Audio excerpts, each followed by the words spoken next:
Alright, then. Who can tell me all the nonsense bullshit that happened last week? Bullshit.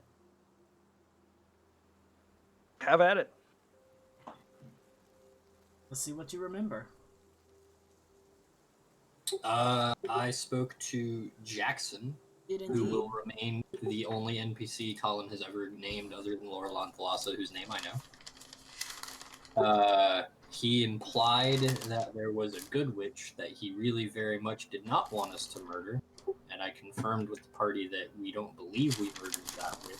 So I went forth into the woods to try and find them, out of character, not understanding that was who Tommy was talking to.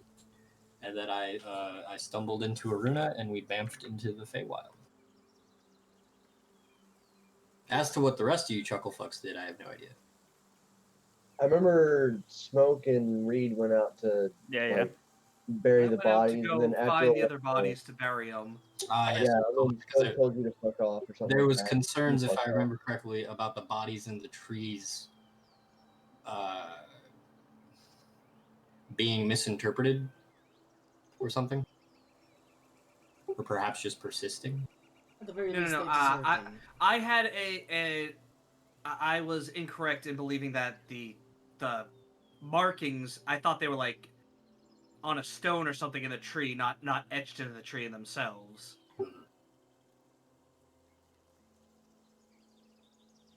And then Klaus went fishing, and that is true. At the very least, the people in the trees absolutely deserved a reasonable burial. And Klaus went fishing. Doing so, he managed to catch a flail snail. And fight it and kill it. Harvest its shell, hopefully. Here lies Klaus. He died to a snail. Yeah, I hate to admit it, but 80% of my notes are just about my character, and then I have Klaus fought a fucking flail snail. He did do that. That's something he did do. You finished up things around the town of Primrose. Alec Cool went and, I got wood. He got wood. He went with Nipsey to the lumber mill to get supplies for repairs and things like that. And even if you don't necessarily need them, they will sell for a pretty decent profit farther to the south, where they don't have as much access to lumber. Klaus went fishing, managed to roll high on his fishing table chart, catch a flail snail, which is always fun. Did manage to reel Almost it in. died in a flail snail, if memory serves. Did manage to reel it in. The flail snail shell can be quite, worth a fair amount of money. They do have certain anti-magic properties. It takes a very skilled craftsman to work with them, but it could also theoretically be crafted into something along that lines. Read and very fortunate that we happen to go to be goddamn, I can't talk. Very fortunate that we happen to be going to Prost next.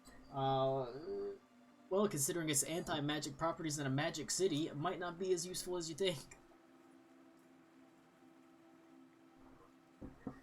Reed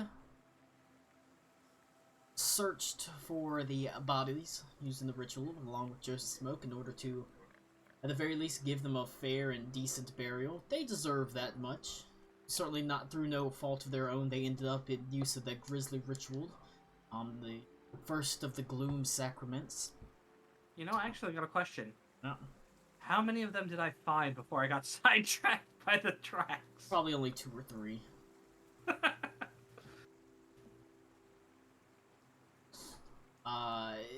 Unfortunately, you got sidetracked in the forest, hearing something in the distance, following tracks, coming across a walking hut thing. I don't know if Reed knows anything about it, but no, it's certainly weird. And Joseph Smoke took the stance of, fuck this shit, I ain't going. He went back to town. Ito talked to Jackson, learned about the witch that lived in the woods, of which he said was prone to helping the villagers, actually. Went to seek out this witch. In doing so, found Aruna, who had done the same. But Aruna, you went and had a nice conversation with her. You went into She's her a sweetheart. great interdimensional hut. Walked into her one of the many doors she had that seemed to lead to all sorts of expanded places and things like that. And you made a deal with her. Dealt not just in your blood, but also in a piece of your heart. And for that, she was willing to grant you her patronage, allowing you to basically take warlock levels and granting you a certain magical ability. She had you carve out a mask in the likeness of her face, and this mask itself sort of confers upon you certain magical abilities and aspects and bonuses. As a note, what is Zaruna's charisma? Depends. Fuck all, from what I remember. Yeah. Depends on if she's wearing the mask or Probably not. just pick all spells that don't deal with charisma. As I said, you have a mask that does certain things. You don't know what it does, but Aruna does. That's I'm excited. Does it look like the mask? It looks like... Tommy, that's what we need. We need Art of the Mask. It is a God. a roughly hewn hooked nose mask that looks like the crone's face. Nice. And then, Aruna said, yeah, trust me, Ito. Take my hand, Ito. And Ito actually did it, the madman, and they popped into the Feywild using the ability to shift planes, which Aruna is able to do within the confines of the forest, thanks to some help from Baba Yaga. And they're gone. Now I want to read Fables again. It is a good series. You were the one who got me onto Fables. Oh, I know. Fables was a good series, but then it became like 3,000 issues I'm long. going to see how long they talk about Fables. Nah. You find yourself in the town of Primrose. It's time to leave, basically. Everything's in readiness. You've got 2 weeks worth of supplies. Backup wood in case you run into any troubles or have another rough landing like you did previously. You have said your goodbyes to the town and people. Jackson, Carlotta. And yet, Aruna, Ito have not reappeared. Perhaps you thought they might have been going around town or on their own business, but Nipsey has sent out the word that everything's ready and it's time to get a move on because you have places to be and things to do. You have places to be, things to do, all that sort of nonsense. There's still the prophecy at hand, the stuff you've learned, the city of Prost. There's the Iron Mint, the vault in the Iron Mint, whose key, unfortunately, is held on someone's person. I don't know if it was on Aruna's, though. It is. Shit. There is, distantly, Parzula. So time's a-wasting. Let's head out, as they say in Oregon Trail 2. And yet Aruna and Ito are nowhere to be found. Which is great, because the last thing that you guys heard was Ito picking the earrings to try and find Aruna, and then we just fucking vanished.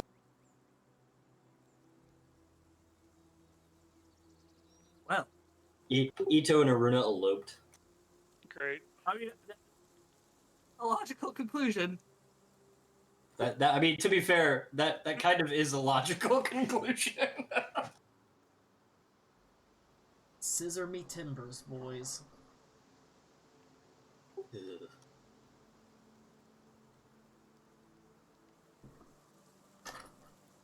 You find yourself looking at Nipsey, who says, I guess we're ready to head out. We just got a couple destinations we can pick, but, I mean, probably be a good idea to leave as soon as possible. Well, as far as destinations go, I suppose that we should continue towards Prost like we originally planned. Of course, but we don't have enough supply. We're gonna have to stop for supplies again. I'll scout to somewhere ahead. Alright. You Oh, I did. can go and plot the navigator's table. What's everyone else Holy doing? shit. The Star Trek map just doesn't want to live.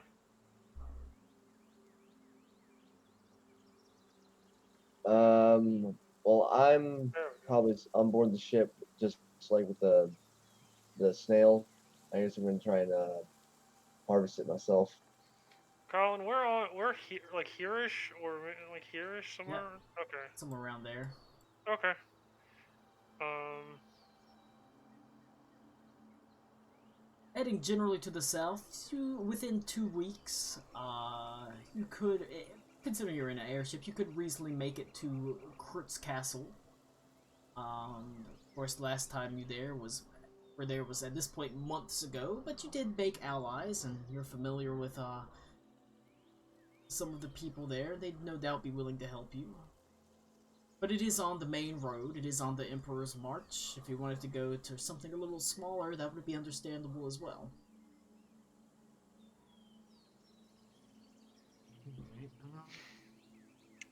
Are there like, is there another option or two just to get a visual like where they would be? They would all be somewhere around up here, just off the Emperor's March. Okay. Knowing that the Redeemer's camp was in that area, I would suggest we just go to Krutz Castle. It's bigger and it was defended, and as far as I remember, was fine. The smaller towns would probably be worse off because they were closer to where Redeemer was.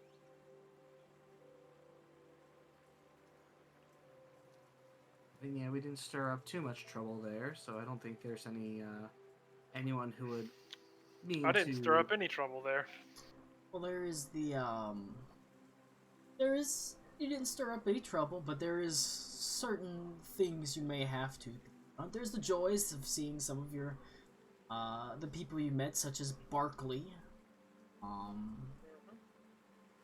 There's also the unfortunate business of perhaps having to tell Lord Jurgen von Richter about the fate of his son, the Redeemer. There's a good chance he may very well not know. Yeah. No, I believe Krutz Castle is the choice. Right. But, just so you know, Reed would also leave a letter with the mayor informing Ito and Aruna, should they come back, that they are still heading towards Prost, as was the original choice. And I'm just saying, that's fine. you know, because obviously they might come back at some point, but...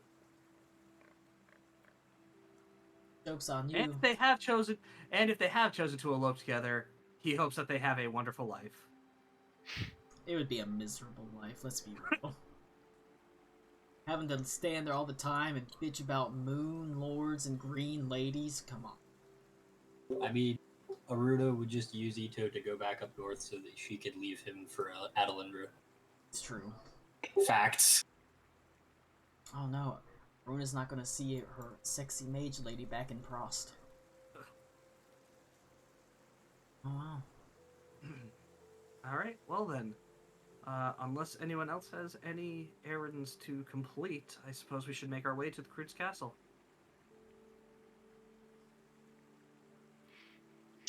No objections? Mm-hmm. None here. Waiting for. Alright. Nipsey, as soon as you're all aboard, Nipsey sort of casts off the lines that were tying it down. You can see uh, Yondar and Lysanthier and Carrington moving about as they pull up stakes from the ground that had like lines that were holding the airship in place just in case. With Carrington being the last one, as Lysanthier and Yondar climb on board. He tosses up the last stake and manages to scramble up over the edge as Nipsey sort of grabs him and helps haul him on board despite what little heft she has. And he begins to slowly lift into the air. He says, "We're off!" And she almost seems to hum airship music to herself. Nice. Slowly you rise into the sky, and you can see several people are gathered around to watch your farewell. You can see Jackson and Carlotta both sort of standing near the front. Carlotta sort of waves her hand, lifts her hand and waves it as Jackson sort of stands there sternly looking at you. And slowly the airship wheels to the south and begin to pick up speed, moving forward. Travel. Yes, I will roll for Random aerial encounters. it is possible.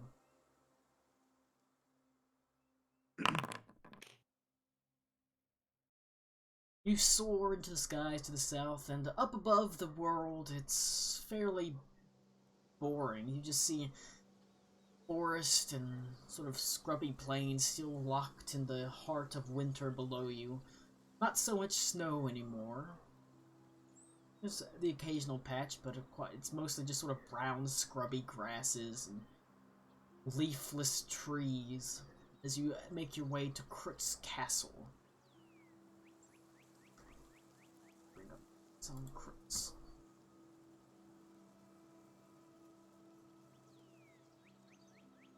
Alright.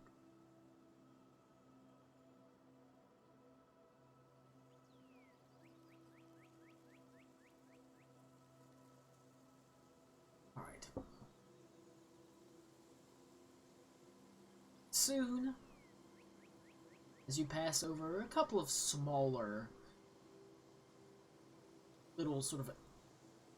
You do cross over some little villages and things like that. You can just drop down and see them, but otherwise you just, Nipsey is barreling straight towards Crut's Castle. Generally preferring not to stop herself.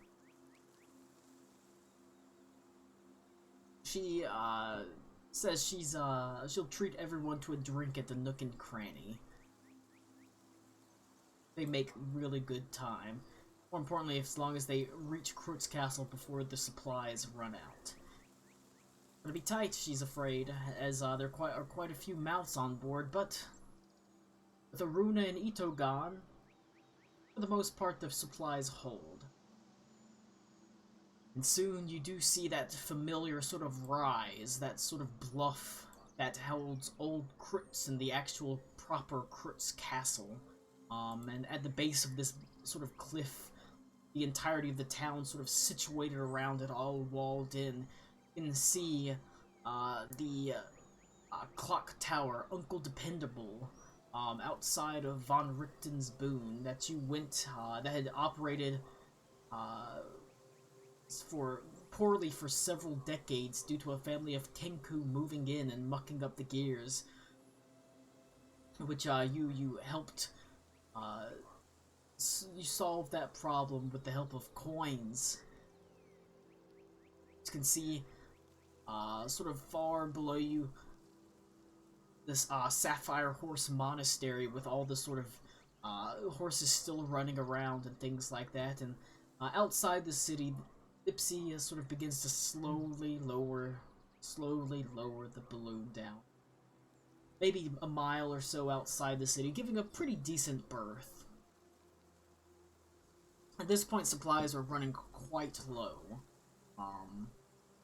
Things are, as she Nipsey begins making a checklist of supplies that she wants. Various foods and stores and things like that. She knows it's gonna be it's gonna be closer to a month to get to Prost. They might have to make a stop on the way, or they're likely to have to make a stop, but that'll have to be planned later. Right now, you've got Kurt's Castle before you. This very kind of, nice, walled-in, and fairly rich city. And I will grab the map real fast. Alright. Well, I'm ready. You, find yourselves overlooking the... I suppose not overlooking, looking up the road toward the town of Kurt's Castle. Specifically, it's more separated almost into two towns, Old Krutz and sort of Krutz itself at the base of the cliff. Old Krutz, of course, has existed since the days of Eisenfeld and has the keep that was scorched and all that nonsense. We've gone over all that history. You know about that stuff. However, there are familiar faces to be had here, and a familiar locale. The good old Nook and Cranny, with Darla, Furlough, somewhat, well, I don't want to call him a liar, but prone to using flowery and perhaps grandiose language, the bard Truman. Of course, last time you were here, you helped Truman and Darla find true love with each other, and assuage the anger that Furlough had over the pairing of a halfling and a human, specifically his halfling daughter and this human bard. And by the time you had left, they would promise themselves to each other to be engaged. That was months ago at this point. And so whenever you sort of make your way back into the city gates, the Nook and Cranny is probably where you head. It is very much the most prominent and most popular inn and tavern in the entire city of Krutz. Whenever you walk inside, it's like an old familiar home in a way. It's a familiar face. It is a warm bath on a cold day. It's comfortable. You can see things are much as you left them. It's fairly busy. The fat, red-faced halfling Furlough, his stained apron flapping behind him, rushes to and fro from person to person, moving all sorts of bowls of stews and drinks. Truman is there as well. He seems to be in a corner tuning a lute, and Darla rushes around helping her father. It's fairly busy. Act. The town of Krutz is before you. What would you like to do? I guess first I should say hello to some old friends. So I'll go up to Furlough. Alright. The red-faced bard, or not bard, the red-faced bartender sort of eyes you without any kind of recognition at first as you say hello. But then he sort of narrows his eyes. Wait, I remember you. One of the ones that helping that no good bard. I'd say he's done some good. I suppose I should call him my no good son-in-law now. Ah, so they finally had the date? Well, despite my best efforts, they felt the urge to get married as soon as possible. I suppose the sooner they get married, the sooner we can see if there's some sort of weird halfling human thing that can happen. 3/4ling? I suppose perhaps it'll be a very short human or a very tall halfling. We'll find out. Lord knows they try enough. A dwarf?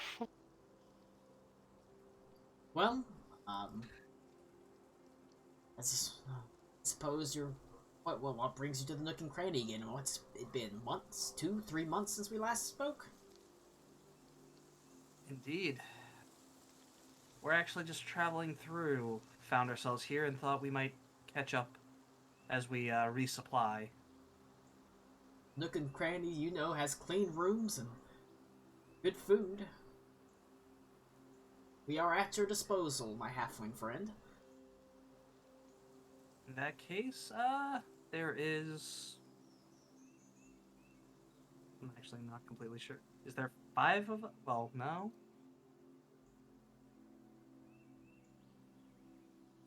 Is there 4 or 5 of us right now? Not including the NPCs, actually. Right now, there's technically Joseph Smoke, it's Klaus, it's you. There's Alec Cool, there's Karakwa. Abigail. And then there's an assortment of various NPCs. Karakwa has joined you at the Nook and Cranny, but it's fairly packed. He says, I believe that I would like to take Abigail to see Dilliman. It is her station that she has inherited after. That seems quite prudent. Karakwa's going to be showing, introducing Abigail to Dilliman, the previous Zephyr Quintessent.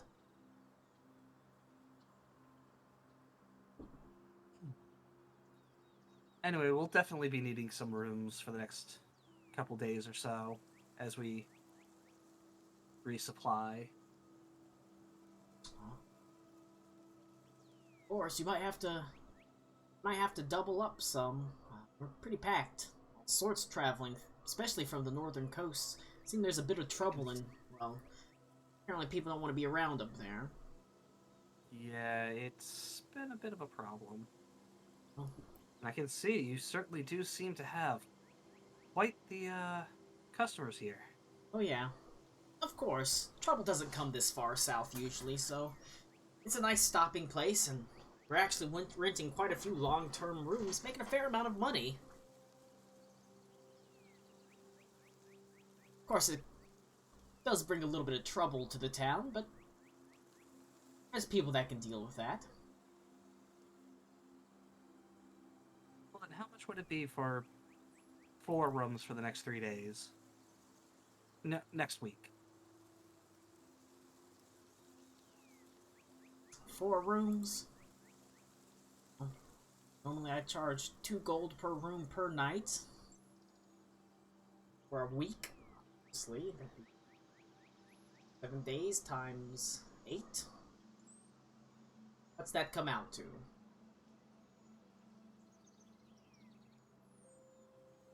I suppose after all you've done for us, or Darla, Truman does make her happy. I'd be willing to go 40 gold pieces for the week for all 4 rooms. Of course, meals and boarding for any animals you have is included. Let's do 45 and give the lovely couple my blessing. Oh, well, I'm sure you'll be able to give it to them yourself. I mean, he performs pretty much every night. Basically treats the inn like his own personal stage. He is a fair enough bard, I suppose. And I don't have to pay him, so I guess it is a bit of a win.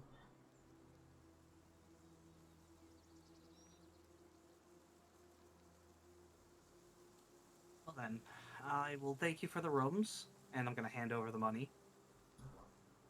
Unfortunately, I do have a couple personal errands that I must attend to myself. Oh yes.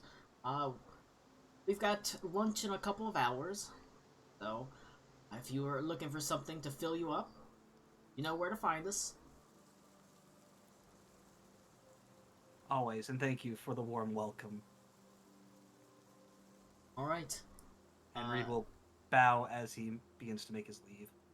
He sort of awkwardly bows, but before he goes to say, hey, if you run across that Sapphire Horse Monastery again, tell whatever his name was, that a bunch of his disciples have been up in here drinking again.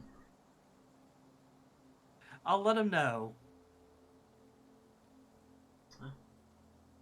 As he nods his head, they don't cause much trouble, but I know he has some feelings about that. And he sort of goes back to sort of bustling around and doing various things around the inn, as you would expect, cleaning, serving, drinking, etc. So I actually have 2 places in particular I want to go. I imagine The second one is going to be the Sapphire Horse. fair enough. But the first place is I want to go to the grave of the Kenku that I killed. Alright. Don't think we've forgotten you're a murderer. Kenku murderer. Shit. Oh, you mean the one that you decapitated? So, Kurt's Unless anyone else wants to do something first. Castle, if anybody wants to do anything, speak up and say something. But I wanted to go see my pal, which which I assume just like going into town, I would Yes. run into. You do remember he is the one of the gatekeeper at the main gate that leads up into Old Crooks. And then I also wanted to go to the castle itself Okay. and speak to the mayor. And I do let people that are around to know that I am going there, so if you would like to join me in informing the lord of the town about his son, I would just come with. Lord of the county. I don't give a shit what he's the lord of. Seeing as how I'm in possession of the same dark magic that possessed his son to go completely fucking ballistic, I don't think I should go. No, Hey, Lord, look at this. Check this out. Look, you killed your son. touch it. Touch it, you bitch. You. Does this look infected to you? Stop moving your balls in front of the freaking camera. I'd go, but as stated, I have my own errands to attend to. That's fine. Klaus missed a golden opportunity to have both gems on his testicles. That's true. That way, when somebody grabs your balls, they could actually be the family jewels. Can I use the Eye of Vecna as a Prince Albert? Oh no. Congratulations, your dick is now rotting off like your arm. Bad move. Moldy nuts. I mean, it's better than the brown Eye of Vecna. Jesus. That would just mean you're moldy anus. And can't shit. That being said, there is I'm gonna go to the bathroom real quick while I It is think what Klaus is doing. much as sort of as Furlow said, as you're trying to head out into the streets, there's a little bit of trouble out front. The streets are fairly packed, and many of the people seem to don't wear the typical lighter finery you would expect of Kurt's Castle. They wear sort of heavier clothing you would expect of the northern coast. It seems like there's a little bit of a scuffle that breaks out between the watch and several of what appears to be they don't look like rage mages, but they look like they're at least one of the nomadic clans up to the north that have traveled south hoping to find refuge. As this fight sort of breaks out, it actually kind of spreads a little bit. It becomes a small brawl in the streets.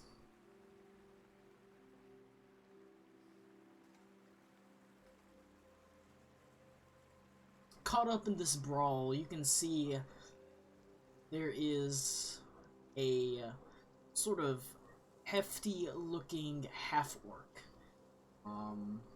covered in tattoos, that is sort of trying to walk through and having found their way. It seems to be a transplant to this city, much like the rest of them, but he's sort of trying to keep his head down and is yet caught in the middle of this melee, essentially. And this is you, Tommy. Oh shit. Am I supposed to do a cool character description, Colin? You can if you want to. Hell yeah. So there is a 6 foot tall half orc gentleman, 6 foot and some change. Pretty bright golden eyes, wearing a think Valheim wolf cloak is probably the best description, with like sapphire shiny eyes to it. And I have a big ass totem with depictions of battles and shit inscribed upon it, chained to my back. And yeah, I'm just trying to get through the crowd, but I assume they're bumping into me and shit, right, Colin? Oh yeah, you're being jostled and pushed about as it looks like it's a group of maybe a half dozen guards and 20 or so of these nomads, these wanderers, these people that have come into the city seeking refuge. Okay. Does it look like there's a particular like leader out of the nomad bunch? You can give me a history check actually. Shit.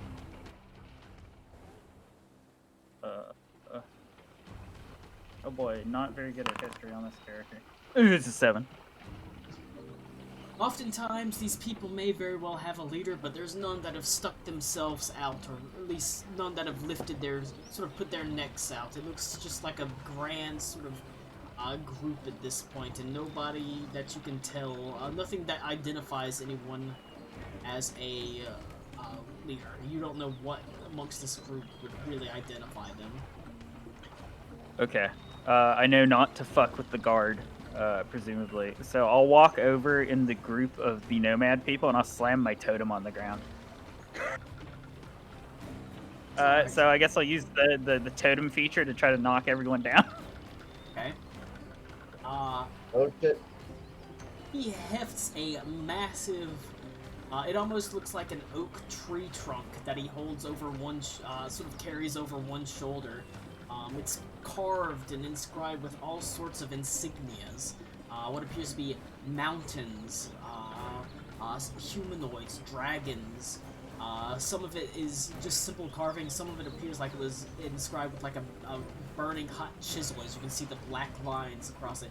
But he takes it over his shoulder and he slams it on the ground, and as he does so, there's a shockwave that expands outwards, sending sending all sorts flying.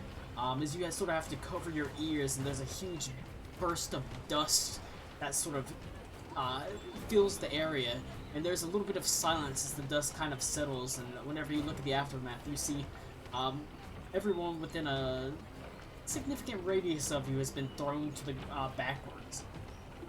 The totem stands stock upright. You can see it glows faintly. As you walk, as this half-orc covered in tattoos goes, and he very casually lifts it up again, hefts it over his shoulder, and it seems that for the moment, at least, Nice. the riot, the sort of outbreak has been quelled. As the guards gather themselves and they stand sort of in a line while the rest of the people causing trouble disperse, heading out of the city.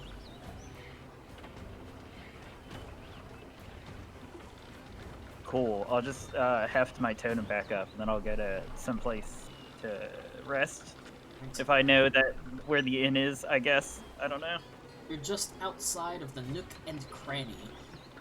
From what you can tell, it's a fairly popular establishment. Many travelers coming to and from. You actually run into, you pass by Reed heading out the door to see various things, and Alec Cool following soon behind as you make your way to a nearby area, nearby table, and you sort of see there is no empty table, unfortunately. No, there are empty seats, but all tables are currently occupied, as you kind of have to make your way to the nearest seat to wait for service. You sit down next to a dark-skinned Benassi, completely I suppose, Ito, or Connor, Awkward. this is the time to describe Zara. Zara Albine is about probably close to 6 foot. She's fairly tall. She has extremely black skin, like freshly cleaned chalkboard type vibe. Almost has a sheen to it. She's very pretty and definitely looks out of place, outlandish. Possibly wearing clothing similar to Alakul. If I don't know if does Alakul wear clothing? I wear like a little bit of leather harnesses and bandoleers, but I don't wear clothes. Okay, so but her So unless you're naked in BDSM gear. her clothing is very outlandish. It's if Alakul, if he's present, would recognize it, but I don't think anyone else would. In terms of like heavy silks, white linen cloth, that kind of thing. She's also looking quite not nervous, but she looks like the kind of person to sit down and keep her back to the wall and her eyes to the entrance, if that makes sense. Cool. So you definitely see a very large, muscular half-orc that hefts himself down into the chair near you. Near me. Yes. Mhm. Unfortunately, every table is pretty much filled, so he kind of just had to find a chair and to wait for service. I'm afraid it's going to be a bit of a wait. They seem unnaturally prepared for this this level of business. Is this how inns work here in Stallright? Nervous lady. I know you asked me a question, but I have to ask you a question. Have you seen a weird bug guy and a lizard around here? Actually, out of character, that is a question. What is Karakwa doing? I already said Karaka went to see Dillamond with Abigail. Okay, so he's just NPC'd. He's here. Cody is not. Okay. Karak was not even there right now. He's going to the Whispering Glade where Dillamond is still alive but dying. So he's not even with the party. So he's not with the party right now. Oh, okay, got it. Okay.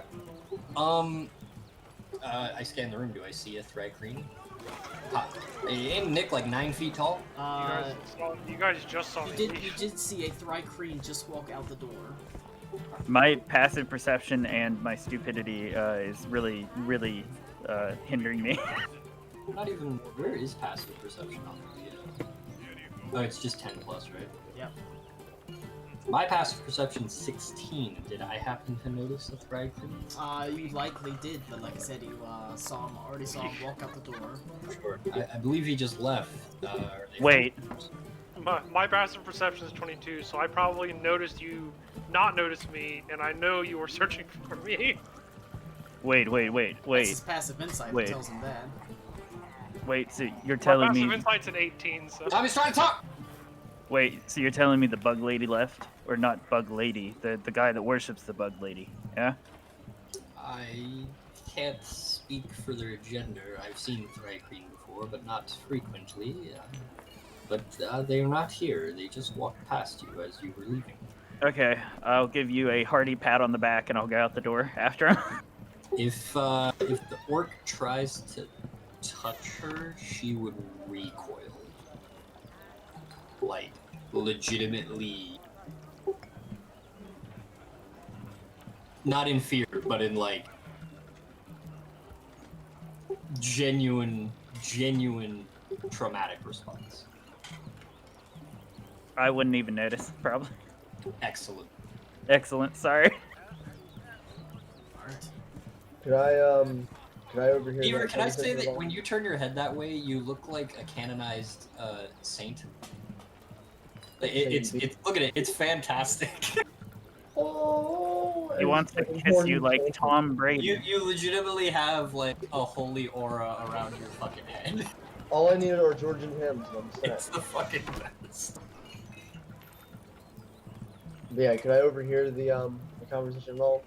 I know I haven't exactly like said what I was doing, but Roll a perception check.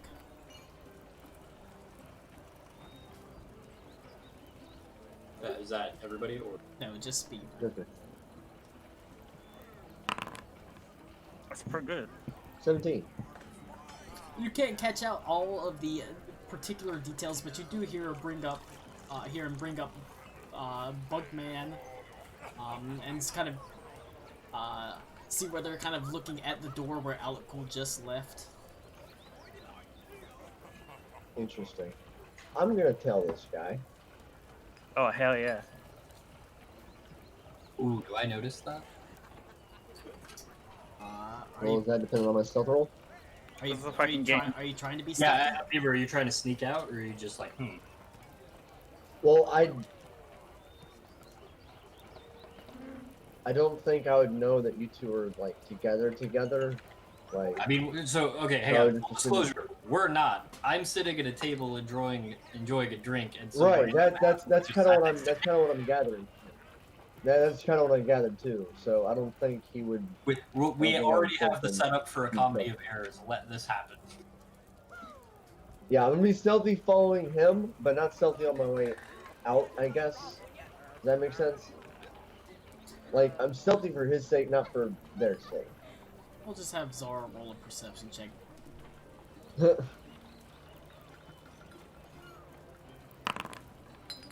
12. You see that the half-orc covered in tattoo rises and makes his way out the door.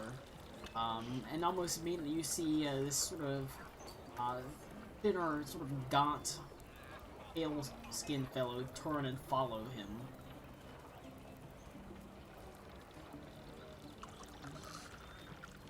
So you do see tail.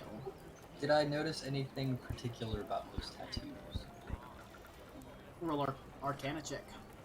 Ooh, Ooh. 13. These tattoos were not mundane by any means. They would appear to be runic inscriptions in the language of magic. Are they scarification or actual tattoos? That depends on what he wants them to be. Actual tattoos. I will.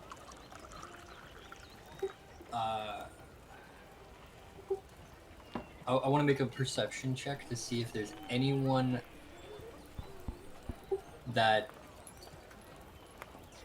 seems concerned that Beaver just walked out of the room. There are a couple of people Dude, that want me to roll? turn their heads, but nobody really seems to care. People come and go from an inn. Sort of come and go and they walk out. So even though a couple of people turn their heads and watch him leave, nobody seems to get up to follow him. I would kind of calmly but quickly finish my drink and keep an eye line on him out the door, and assuming it's one of those like open kind of bay doors, and I will follow after, but I want to be sneaky about it. Alright. We've got people telling people tailing people. It's delightful. Fantastic. I'm literally gonna be fucking none the wiser is the best part. What the fuck is Joseph Smoke doing? Had to ask. Let's see. Are you fucking kidding? Max. Oh, by the way, Max, I love your name. Thank you. That actually took me a second. Max, I think your mic might be. I see Because it I'm not lighting hearing up, you. but I We don't see see you it. blinking, but you're not talking, buddy.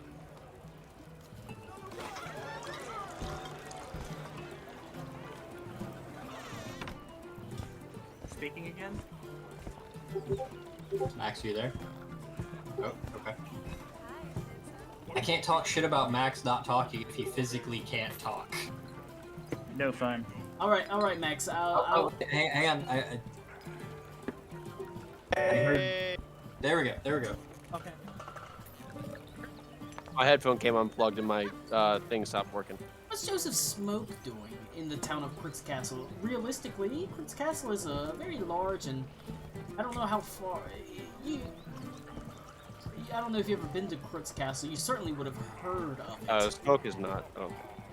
It is, considering you're from the region south of the Draxon Mountains, you definitely would have known that this is up there with Prost as the largest cities in the region. Really a sort of a sprawling urban wonder. Something you certainly would have heard about it in and amongst the towns and villages that you called home. What is Von Richter's Boon? Oh, that is a monument and forge. Smoke is going there. Alright.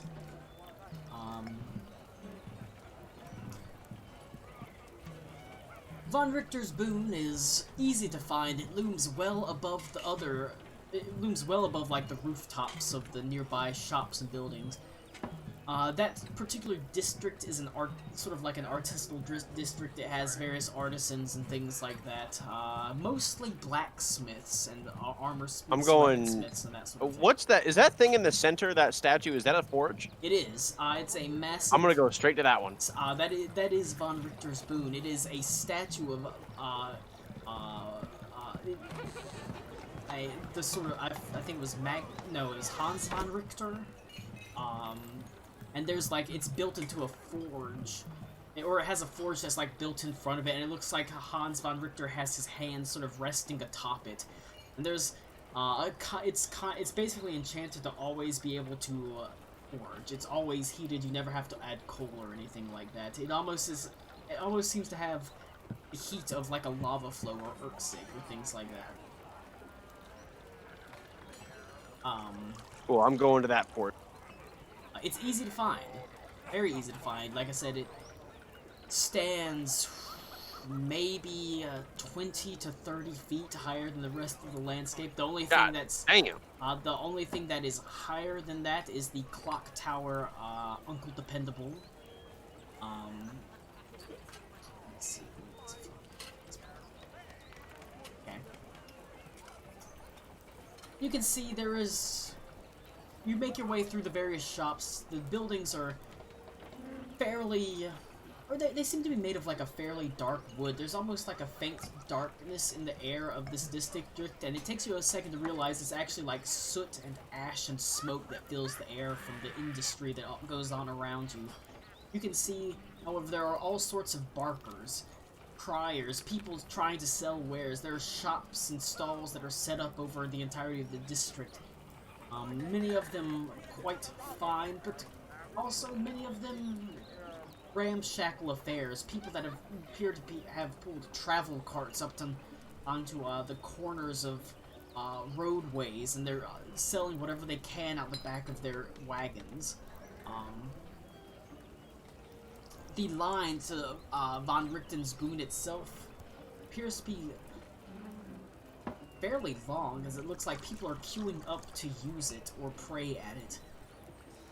You run into the back of the line as a man turns to you and says, "Hey, no cuts." I don't need to use it or pray at it. I need to speak to the head smith. You mean the Whoever's in charge of this forge here. I mean, there's not... That's the thing, it's a public forge. You got the money to pay for it, you got the money to use it.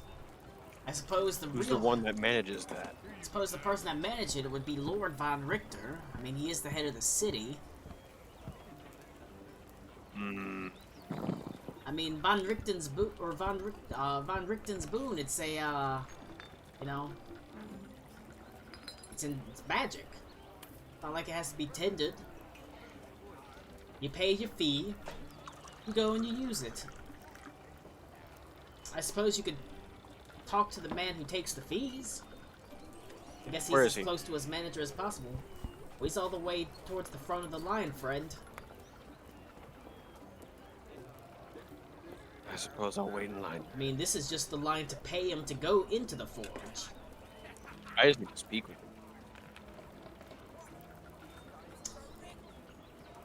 Well, I suppose if you're just If I'm waiting in line, then so be it. If you're just speaking with him, no.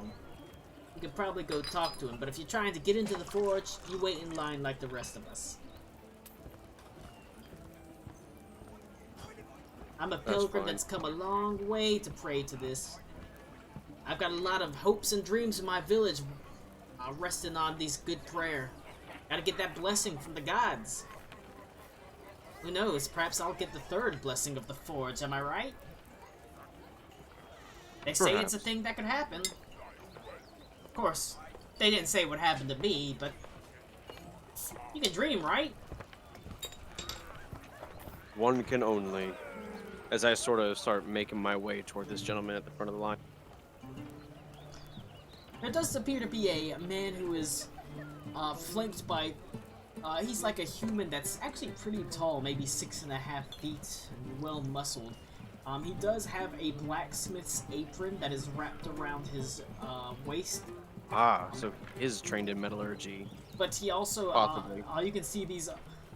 This blacksmith's great apron has like pockets on the front that are bulging with coins, and two other people. That looks like maybe teenagers, 14, 15 or so, are carrying sacks behind him, purses that also appear to be filled with gold as he takes gold from the various people walking by as one person steps forward and takes the gold piece. He has like an extremely bushy red mane of hair and a sort of beard that cascades down over his chest nearly to his belly. It's singed and burnt in some places, and you suspect it's even hard to tell that he's human because he's so covered in soot.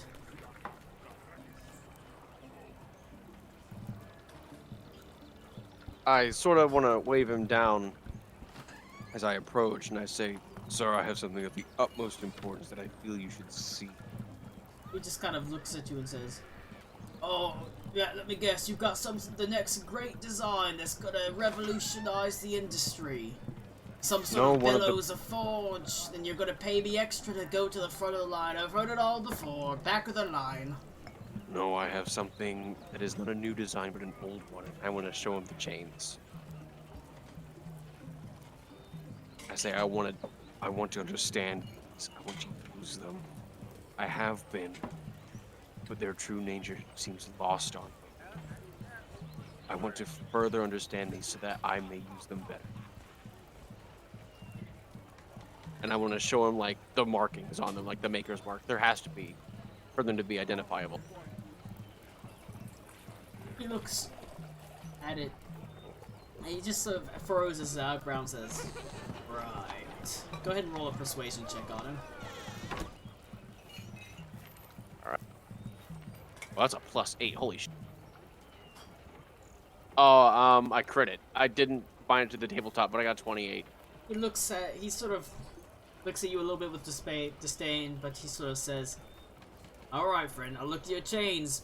Once I see that they're standard affairs, you go back to the back of the line, right? Okay?" All right, that's fine. This is a blacksmith shop. They have, like, training dummies, right? Here, There's, like, something like to test a weapon on and see, like, it will kill. not really, but you do see, not like dummies themselves, but there are various barrels and things like that.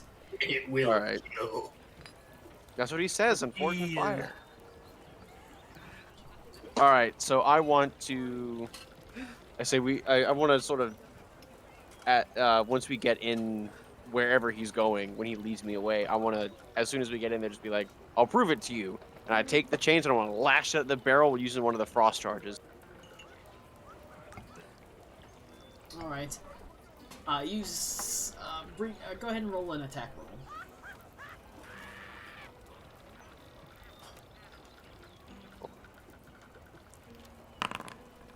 $19. Bring the chain down and it slams into the barrel.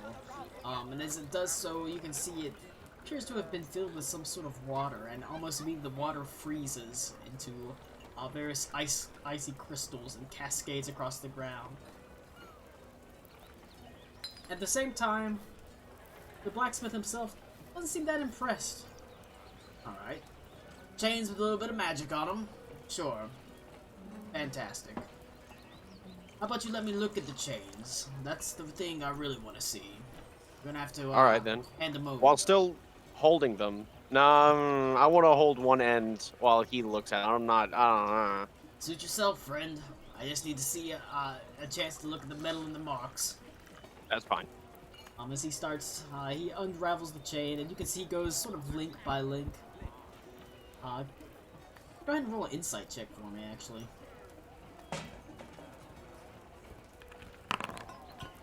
Ooh, not too good on that as an 8.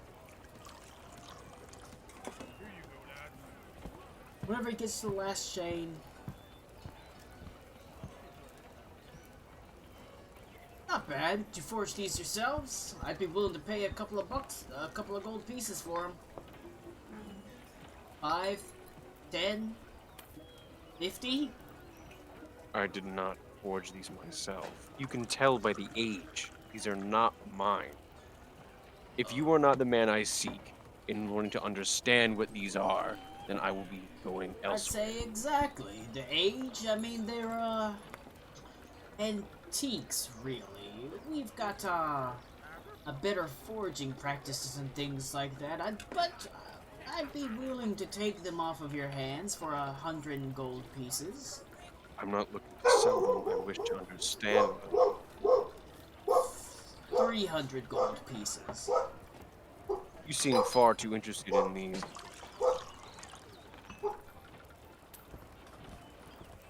You either tell me what you know now, or I will squeeze it from you. Alright. Roll Do an not try to intimidation swindle check. me, haggler. Roll intimidation. That I'm good with too.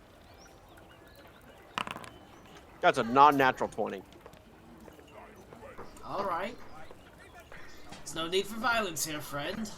We are, we're all blacksmiths, we're all friends here. I suppose, since you are so hell-bent on finding the exact nature of these chains, I could very well be inclined to tell you about them. But I've spent a long time gathering this expertise. You know, I merely hand these things away for free, especially whenever I have the information that you want. A little bit of a quid pro quo. You do something for me, I will do something for you. Fair. It's not gonna be easy, friend. But for carrying those chains, I imagine you'll be able to handle it.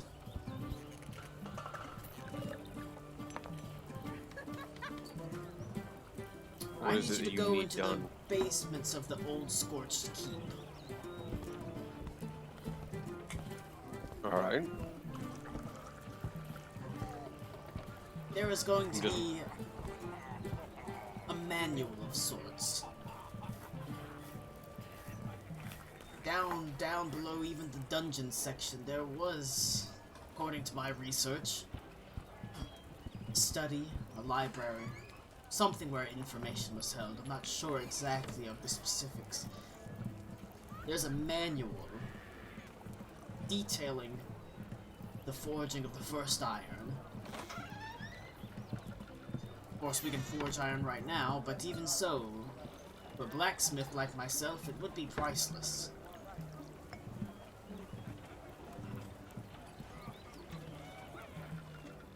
Why is it dangerous down there? Why have you not gotten it yourself?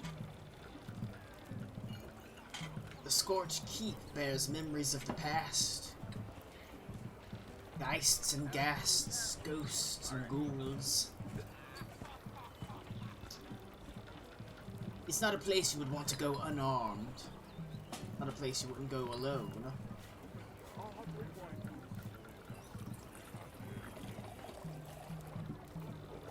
I myself have petitioned Lord Jurgen von Richter to send a task force of some sort down there, but he says the past is the past and we must look to the future. Especially considering that the knowledge held within is likely not particularly useful. At least not applicable. But is an antique that I would very happily take off of your hands. More than happy to trade the information about these chains. And I can tell you, in certainty, I do know a thing or two about these chains. You will have your book then. Very well then. I reach out to shake his hand, He happily shakes it as well. and I leave, and I I'd go say to find take the care rest of of the those party. chains, but they're more than likely going to take care of you.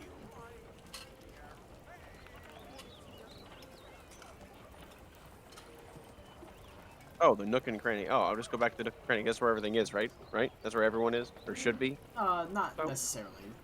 Read it Yeah, out, but like Golek that's headed the out. meeting place. I'm gonna go there. That's sort of and the wait central hub for where people them back. meet. Meanwhile, Reed, you find yourself walking a fairly familiar road. Even though you only walked it a couple times, it seems burned into your mind. That is the road to Uncle Dependable. A massive clock tower that has a courtyard outside. It's outside in that courtyard near a small pond. You have the body of you buried the body of a Kenku that you killed. Even if it wasn't the, realistically, you were doing something fairly decent whenever he was killed. You were, working under the orders of Lord Jurgen von Richter to cleanse Uncle Dependable of the sort of taint of the Kenku Shiraz, helping Coins, who is actually technically now the leader of the Kenku that live in Uncle Dependable. It is a place where you briefly contemplated burying your weapon, if you remember that. Yes. It's actually, within that courtyard, you can see there's a small patch of flowers that has sprouted over the grave where you, sort of buried him. You can actually hear above you the sound of, the quiet croons and caws of Kenku. Coins' group of Kenku that have taken over the maintenance of Uncle Dependable, and you actually see him look up to the clock face and see it's actually right now. The repairs have been done and it is being maintained after 20 to 30 years of just being completely wrong. Because Shiraz's Kenku caused so much gunk in the gears and things like that. It's, well, running like a Swiss watch at this point. And as you stand there, sort of looking at the grave, you have a moment of silence. What would you like to do? Yeah, Reed will walk up to it, going to obviously fold his hands apart and pray a little, and then just start speaking to the Kenku. Let him know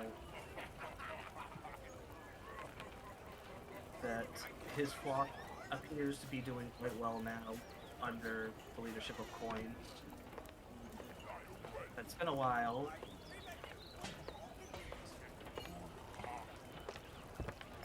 Although, you know, things were still as they did, and Reed still hates himself for it a bit. But to let him know that he's done a little better. The weapon that caused this, you know, we've gone to many other places, and it's actually helped to save many other people as well. The village that was besieged by some of the Everfrost zombies, you know, the town of Ingress, where we were able to stop one of our own friends who had been turned after being zombified.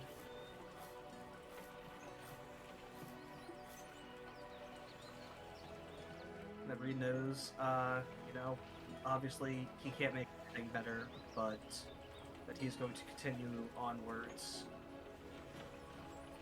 Not really for forgiveness, but for repentance on what he did to this Pinku. Right. You say, And, just, the flowers that are there, are they, like, organized, like someone planted them there nicely, or are they just kind of overgrown? it doesn't look like they've been planted there. It looks like, as you look around, it looks like nothing is particularly well maintained. It's all a little bit overgrown and has been left to grow. It just seems there is a patch of flowers that has grown here. Then he would like to take then I would take a little bit of time and sort of trim the flowers to try to make them a little more neat, get rid of any, like, excess leaves or weeds or anything that might start encroaching. Right. You begin to tend it, and as you're doing that, you hear a voice that says, "Read!" As you look to the clock tower and see standing in the doorway coins, where, as he stood there and said, "Read! It's me!" And he opens his mouth, and the sound of coins clinking together sort of comes out. That is, of course, his Kenku name. It's not a sound you can replicate, unfortunately. Coins. It's a pleasure to see you again. He sort of comes over, he says, months since Saraz. Yes, it has been. I see you guys appear to be doing a wonderful job here at the clock tower. He sort of nods his head, sort of as best as can. While Kenku can't really smile, you can see his eyes twinkle a little bit. He says, "Very well. Many fledgling. New coins." Well, new sound of coins clanking. Glad you guys seem to have certainly made this place your own after Saraz's unfortunate rule. Sort of takes a step back. You see?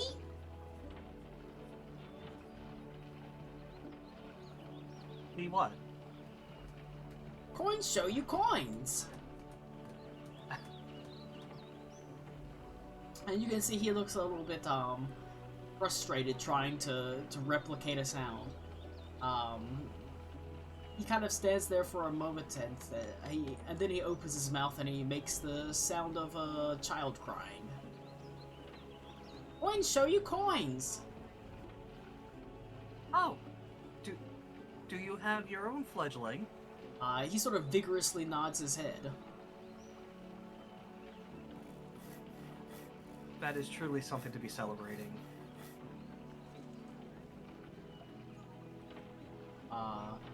But he offers to take you up to the clock tower and show you his fledgling, and also how the clock tower is running now. Chittering away happily. I would be honored. As he shows you, the clock tower itself is much cleaner. It was quite in disrepair the last time you were here. The cogs were gunked up. The stairway was barricaded and covered in dust and cobwebs. All the barricades have been removed. The cobwebs have been dusted away. The cogs move freely. At the level of the clock face itself, where previously there were nests, but there were huge holes in the floor and things like that, it's all been repaired, and you can see there's even more nests now, all neatly arranged. It doesn't seem like the Kenku population has grown, necessarily, but you can see there are now more mated pairs, with many nests that have eggs in it, as coins leads you to a nest that is a bit larger than the rest. And you can see there are 2 eggs in it, Kenku-sized eggs, which is fairly, sizable compared to a regular bird's egg. There is what appears to be a woman, a female Kenku. She's wearing a very simple and plain, sort of purple dress. She tends the eggs every now and then. She can see she's in the process of she's not flipping around, but she is spinning them slightly, tending them. As Coin says to you, this, and the best as you can tell, it sounds like the sound of a shoe slamming onto a stony floor.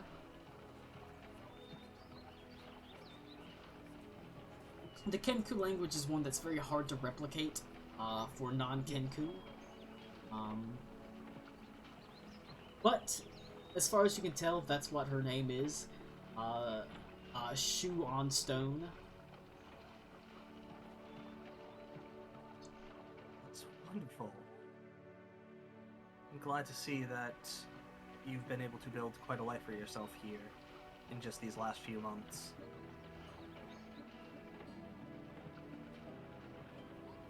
He nods his head, and you can see he walks over and he wraps his arm around Shoes on Stone. Thanks to you! You and friends! Of course. May I, and Reed is just going to gesture towards the egg. Spartan I kicks really you off like the top. omelets. He Spartan kicks you off the top of Uncle Dependable. He sort of nods his head. Reed's just gonna kneel down towards the egg.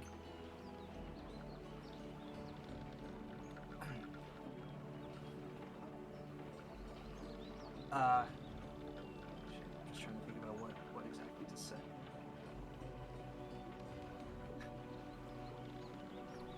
Well, Reed will just put his hands together and pray for the egg a little. May you have a wonderful life in this tower, surrounded by your family and your flock.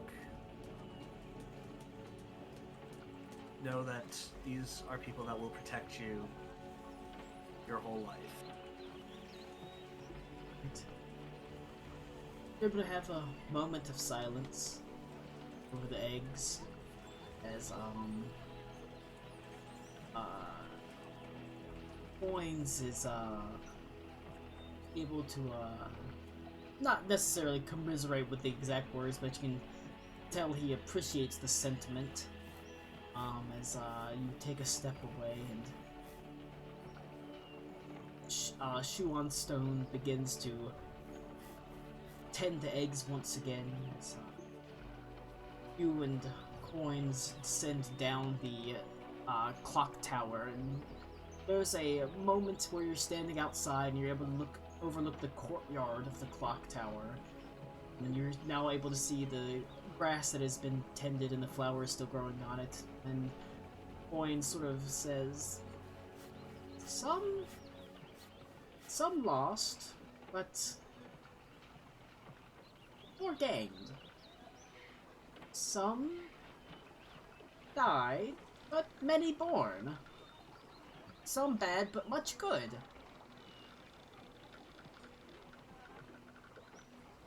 Yes? Yes, such is the way of life. Yes. If you ever stray from the path, you can always find your way back to it. Coin sort of nods his head. He looks down at you and he pats you on the shoulder. Much thanks, Reed. You have my thanks.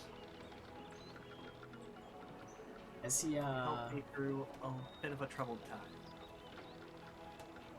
he nods his head. Reed good. Coin's better. Damn! He takes a step back to go back to his flock. should have said I know. Ah! Fuck! Fuck! He pauses for a moment, Fucking dumb. and he sort of reaches in his coat and says, remember, as he hands you one of the albino feathers of Shiraz. Thank you. I will. Right. He takes a step back.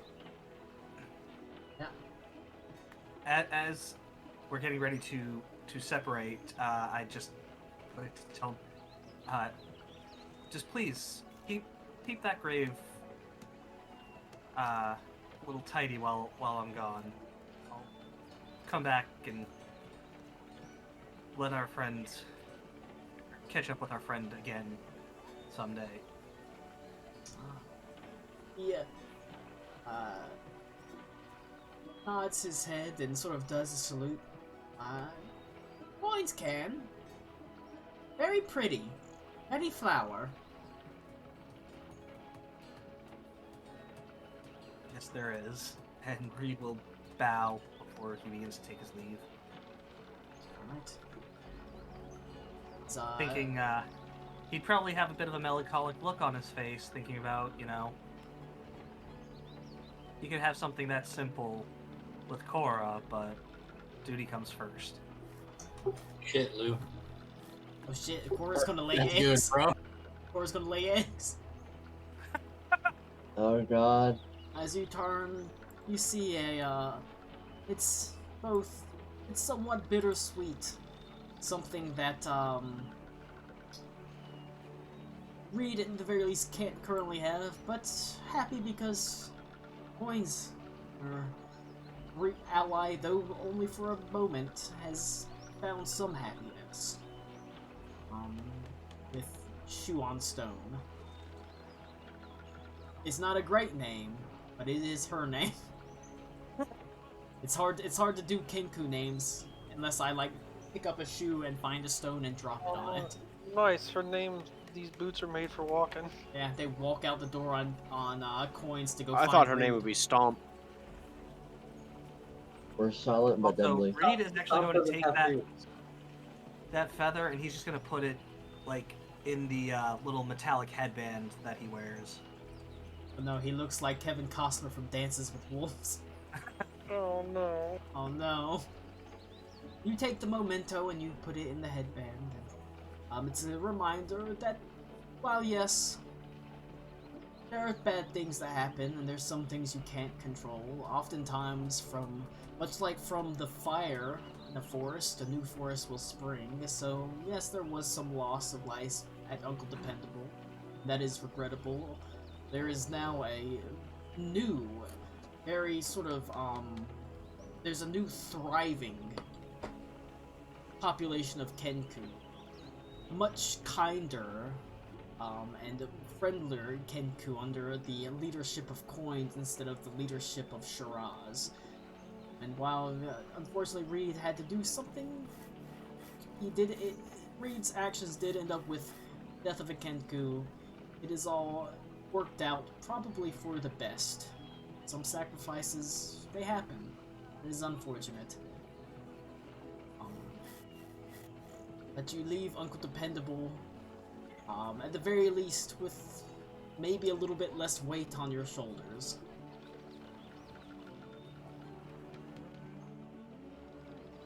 And I am going to pause it because I have to go pee.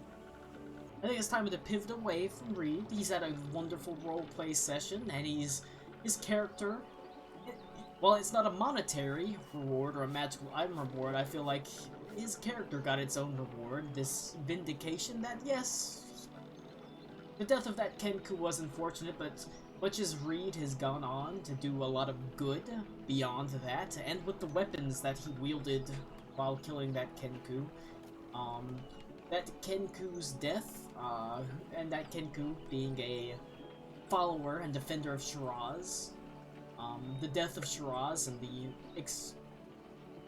extermination, in a way, of his followers has led for this Kenku, a colony to flourish, and for the clock tower to be not rebuilt, but fixed up. Now it's running correctly, so... Well, yes, there was a bit of bad that went with it. There's a great deal of good that has happened. Sometimes a great deal of good may very well require a little bit of bad, like a fire that burns through a forest, allowing it to regrow. And not that I remember this, but was this where the Myconids were? This is where the Myconids were, not in the clock tower, but this Yeah, underneath the Scorch Keep. Yeah. They are under. There is an entrance to them in the Scorched Keep. There is also an entrance to them in Old Farthings. That is where you entered it. There is an entrance into the Underdark in Old Farthings that links to the Scorched Keep basements. Basically, there are many sub basements of the Scorched Keep. It linked to basically the first floor basement, I believe, and there are several basements below it.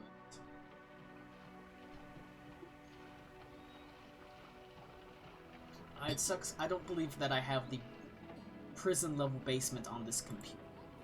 Unfortunately. I'm gonna interrupt this session real quick to be like, Beaver, you good? Yeah, I'm good. I just got sandwiches all. If you're good, let us see your feet. No, like that was actually like legitimate medical concern. Are you good? No, it's fine. It's good. Yeah, follow your medication's directions. Yeah. You got something up, like right on the corner of your mouth now. You got there you go. Yeah, Some a gin. little bit. It's got Read. But no, it's some fizzy jizzy. I was about to make the same joke. Beat you by a second. It's just like if I'm drinking and I have an empty stomach, it kind of exacerbates what my muscle actually do if I don't fucking. Beaver, I'm pretty sure you're not supposed to drink while you're on muscle relaxers. I mean, Like as a rule. I'm not supposed to like fucking like drink hard liquor and like fucking go all out and all that shit. I mean, I can drink a beer every now and again. But my doctor said that I don't have any like dietary restrictions. Just don't go overboard. That's my whole thing. He's smart. Yeah, just don't be a dumbass. So And combine. If anyone's gonna die on stream during D&D, it has to be Colin. Otherwise, it'll be a suicide. I'm gonna shoot myself in the head while you all watch. excellent. I'll most likely be tapped out. Somebody smash that. Oh my god! It's true though. If you're gonna hear a gunshot and tab back in, I'm just gonna be laying there. Like, well, Beg your pardon? we all saw it coming. I need to go pee. Okay. That's so fucked. Oh my god. He gets up and leaves right when we're gonna pan back. Son of a bitch. Okay, Alec, cool. Okay. Reed's done his little thing. Joseph Smoke has done his little thing. We're going to the trail that's following a trail that's following a trail that's following a trail. Alec, cool. Your friend Barkley, a guardsman you met last time you were in Crit's Castle. You struck up a friendship with him. He was very interested in you, because you were from, obviously, you're a bug man in a place where humans live. While they weren't, like, trying to run you out of town, he was like, that's pretty interesting. I want to know about you. Tell me about Baz Kumahar. And you sort of struck up this friendship. A friendship that led to him, you buying him a very nice, like sable-lined fur coat. And he gave you a very important book, the Encyclopedia Draconica. This book that has been the basis of quite a few revelations. Not only that, anybody who... I will remind you that the Encyclopedia Draconica is a magic item, and if you are using it, you can learn Draconic in half the time, for no cost, if people want to use that. Well, I wish I knew that. I said that He said that repeatedly! times. There is a... Asshole! Barkley went out of the way to get you a copy of the Encyclopedia Draconica that has an appendix called the Lingua Dracona. That allows... It is a magic item that lets you learn Draconic in half the time, and it has no material cost, whereas normally you would have to pay tutors and things like that. But you have to study it. It's like learning... It's like when Karakwa learned carpenter's tools and things like that. It's something you have to spend some time doing it, but you can do it much faster. If you wish to refer to the Encyclopedia Draconica, it should be in everybody's notes.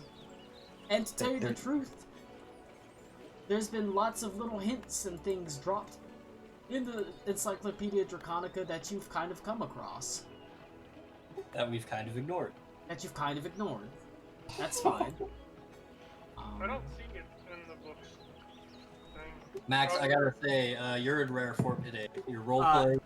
Do you have the books, like the blue books you have to folder like open the I tab got it, books, yeah. yeah. Because it is like a tab folder. Because it's currently got general notes, Beardlink's Guide to Rune Crafting, Encyclopedia Draconica. I have the Beardling's Guide too. If anybody needs that, I have a copy. Actually, I used to have Encyclopedia Draconica bookmarked. Where is it? Where's the actual link? Because I know we have it somewhere, right? I thought it was pinned to the prophecy discussion. I believe it is. Or one of these discussions. Yeah, the rune crafting's on Aruna actually in the Feywild. So Can we pin those links to the prophecy discussion? Because everything else gets scrolled past because we talked there. I'll worry about it later. Okay. It's in role playing. I look cool. You head out, like I said, judging like to go from the Nook and Cranny, you know he is stationed basically up here. This is the sort of guard house that leads up into Old Crits itself. This is where he's always been stationed. So you sort of head outside and you walk through this area. You walk along the road. It's a pretty mundane day. At this point, you landed in the morning. Or not like early dawn morning, but maybe 9 o'clock in the morning. It's probably about noon whenever you get up here to the keep. Maybe a little bit, maybe 1 sometime in the afternoon, noon.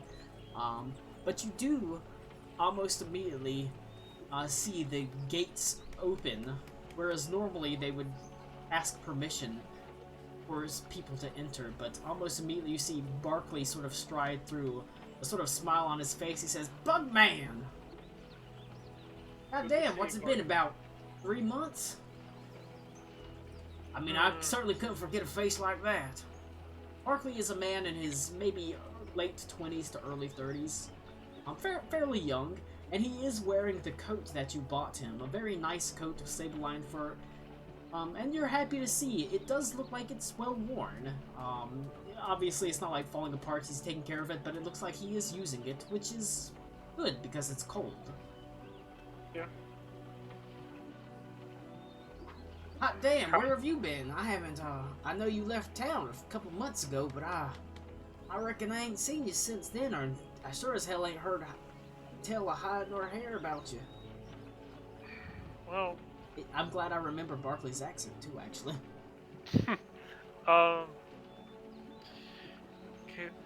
it's complicated. You want to walk and talk? I need to head to the keep to speak to the Lord. If you want to talk and come with me, not too busy, that is. Oh, I can always find someone to cover my post.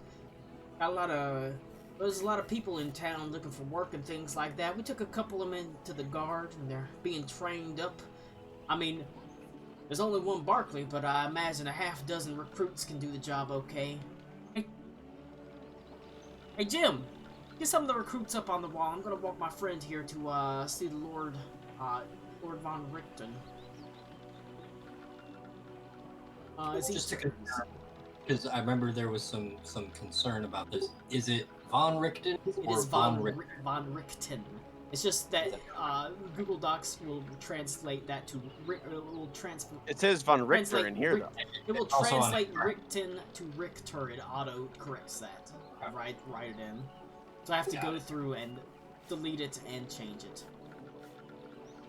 Okay. But it is Sorry. Von Richten.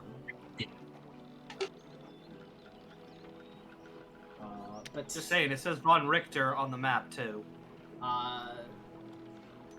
That's fine. Like I said, it's because I'm copying stuff from. I basically am copy and pasting stuff off of Google Translates, Google Docs. Like Von Richter's boon was just a straight up copy paste off of Google Docs. Because I make the towns and their landmarks in a spreadsheet before I actually make the maps. I've seen Colin's spreadsheet. It's actually pretty great. But trust me, it is Von Richten. The... go ahead. So, I need one. Who's telling... we've got, what is it? Fucking shit, dude. Who's tailing? Zara is... who's tailing whom? I would be stealthing. I mean, are you Funny. stealthing with Barkley? He's walking with No, you. no. To initially get to Barkley, I would have stealthed up there. Alright. I'll roll a stealth check. If I recall, I am following Beaver, who is following Tommy, who is following Nick. It is a strange, very strange sort of train that is being run, and not like in the hit book Bugman? It. Not in the Rage itch. Yeah. Not in Our Klaus's rogue. favor. Connor.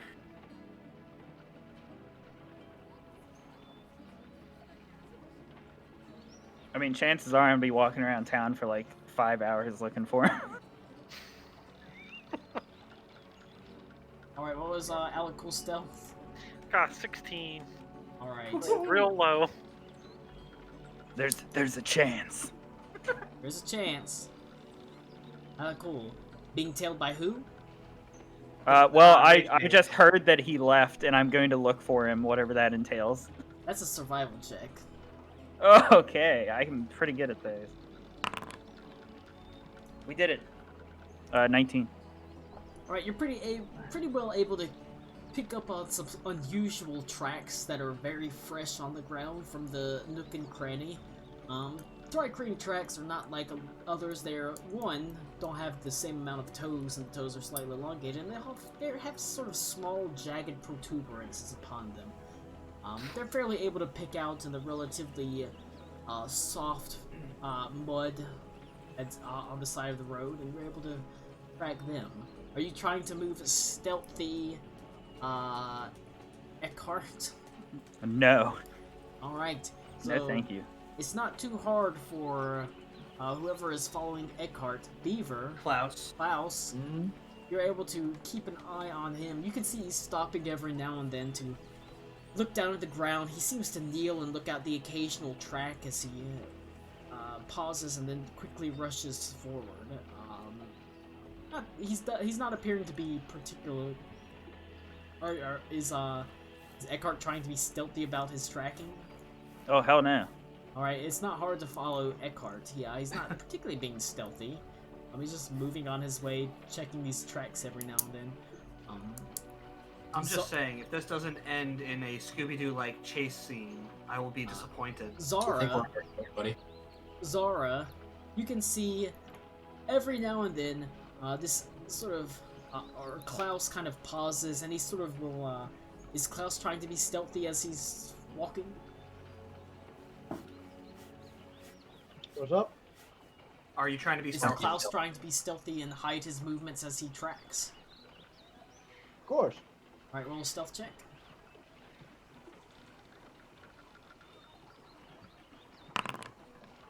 Oh shit! Uh, I don't think you can ever see that. I'm pretty That- sneaky boy.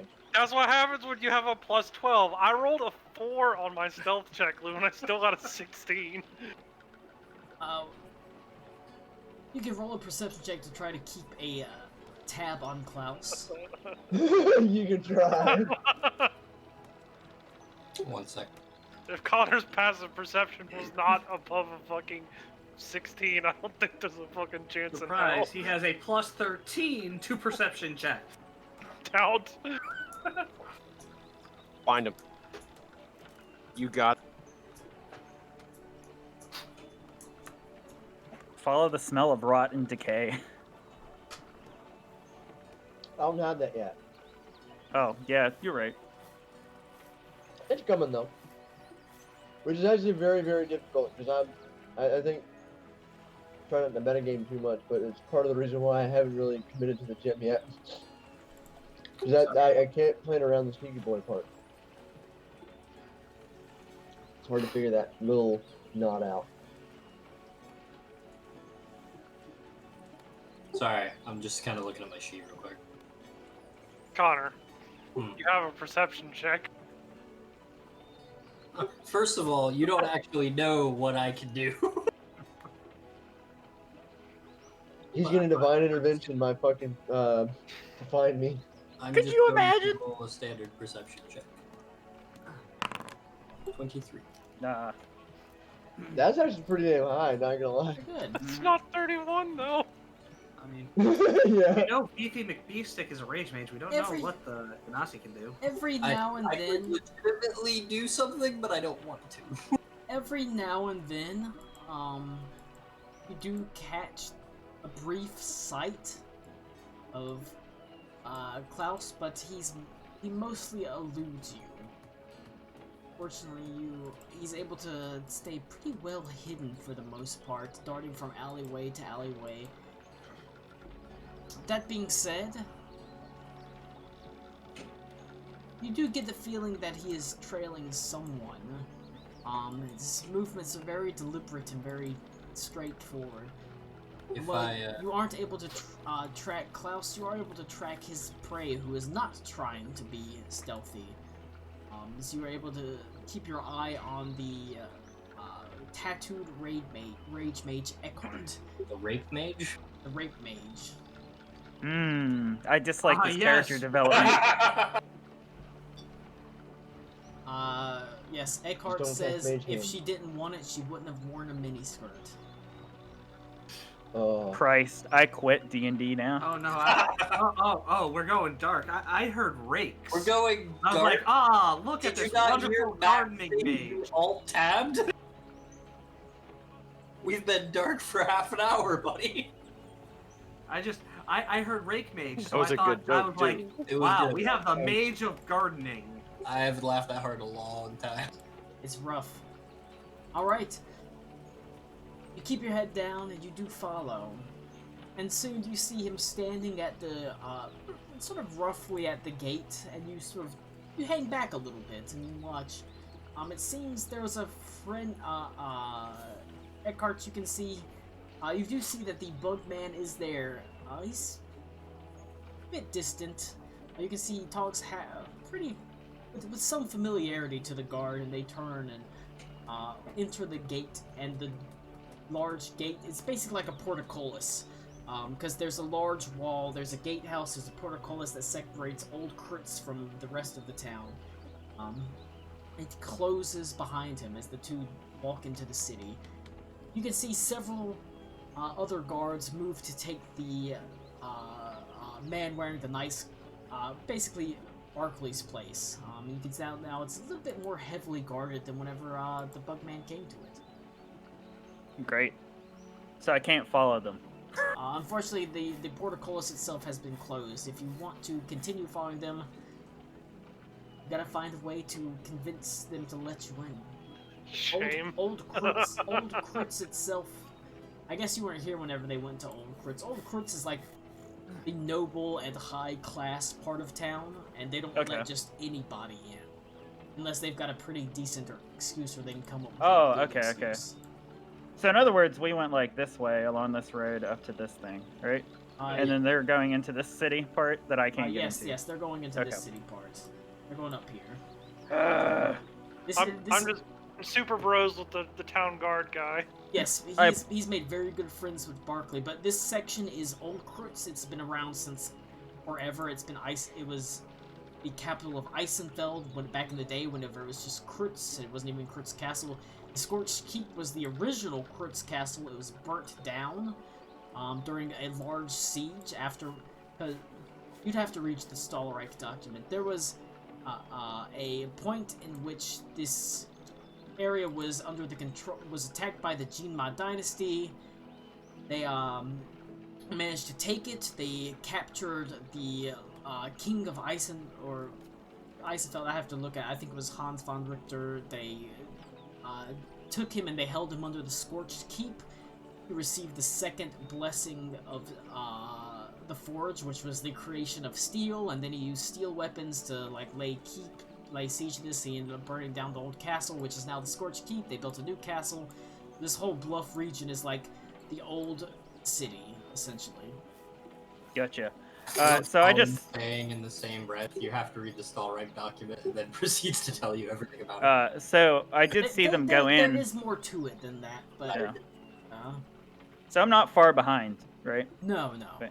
You Okay. you I did. apologize for your ears. Bugman! I yell Bugman at the top of That my lungs. actually echoed in my office. Bravo. Good. I think since you yelled it, Alec Cool will just automatically hear it. Yeah. Nice. I think you got some more friends. I don't recognize that one though.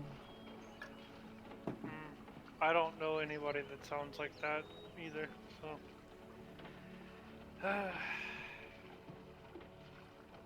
Well. Okay.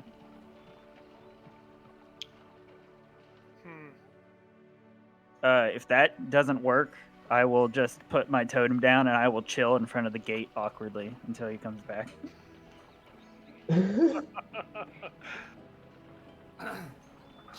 Huh. A couple of the guards come up to you and say, "Excuse me, sir. There's no loitering here." Wow.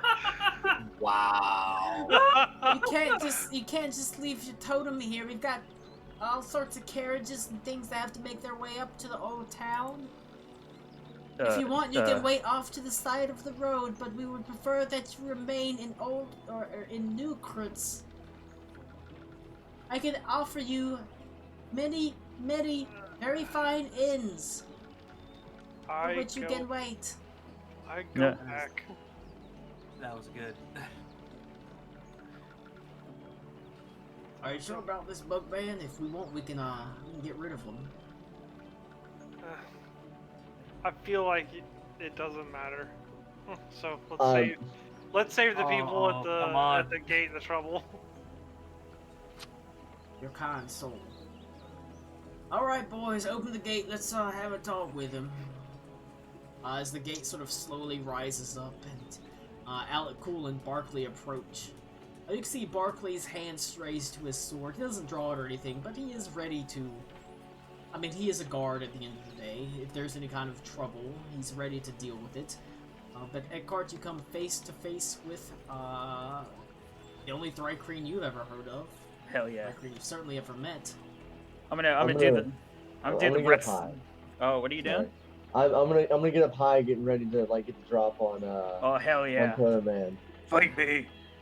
You can see, while you're still unable to really discern Klaus's exact movements, you do see that, Eckhart, the person that you're pretty sure Klaus was tailing, has come into contact with what appears to be a very large bugman, one you saw earlier, speaking to the owner, the Nook and Cranny Furlough, a rather friendly manner. I'll do the like wrestler point at Alakul, and I'll be like, Bugman, state your name. This is hard to juggle. I'm gonna stay in the crowd watching. This is beautiful. Might I ask who's asking? A friend of a friend. I don't have a lot of friends, so... And 2 of them are missing! Sorry, I don't know where that came from. There was a tattooed metagaming. fellow Everybody like me. Everybody had a chance to say, and then they forever held their peace, so we continued I on. I did say if they left on their own volition, because there was nothing that we were aware of that was in the town anymore that was dangerous. So if they were gone, it was on their own accord. Alakul doesn't care. And there's never been anything, there hasn't been anything to say that they didn't leave of their own volition. Not really. Besides the weird footprints, but that doesn't matter because we've moved on. Anyway. Anyway, my name is Alakul. I'll put the totem down and I'll kneel in front of him like I'm proposing to him. And It's got real gay. Alakul, you're the Yeah. one that defeated the Redeemer, and I am here to pledge myself to you and your kind. I mean, Do I know that name? I helped do that, yes. There was a girl some time back that was my kin that I failed to save, and you laid her to rest. And for that, I am in your debt. Oh shit! I did do that, yes. I never got the girl's name, but I've only ever had to do that once, thankfully. Yeah, I'm gonna get real awkward. I'm gonna try to like do the forearm to forearm handshake with him and see if he'll do Spartacus shake. Oh, the bro shake. Bro shake. You mean the fucking no.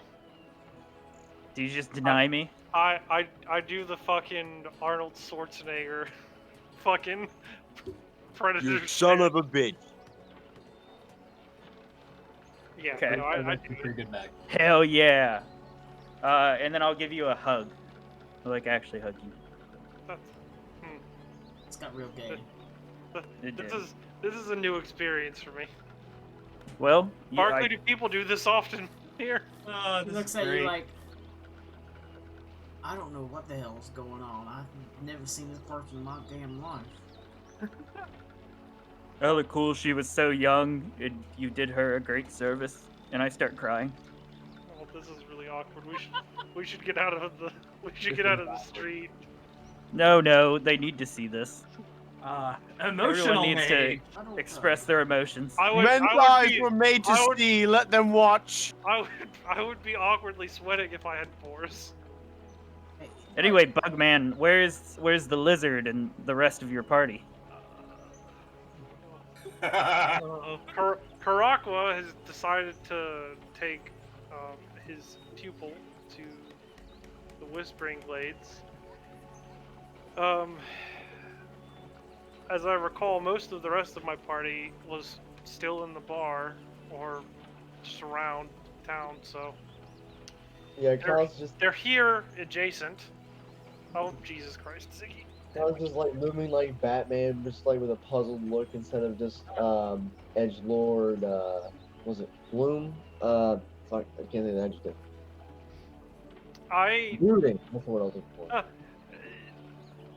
I imagine with my passive perception, I probably get the sense that Klaus is not far behind. yeah, that's fair. My passive perception is 22. Well, regardless, It's pretty good. I'm here to back you up on whatever you need. I don't know if 22 beats 31 though.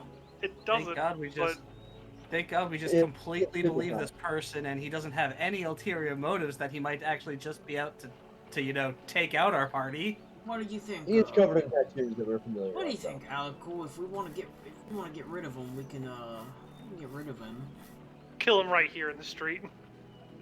I'll go down swinging. I wouldn't necessarily do that. We might arrest him for loitering or something like that, but I don't think we want to.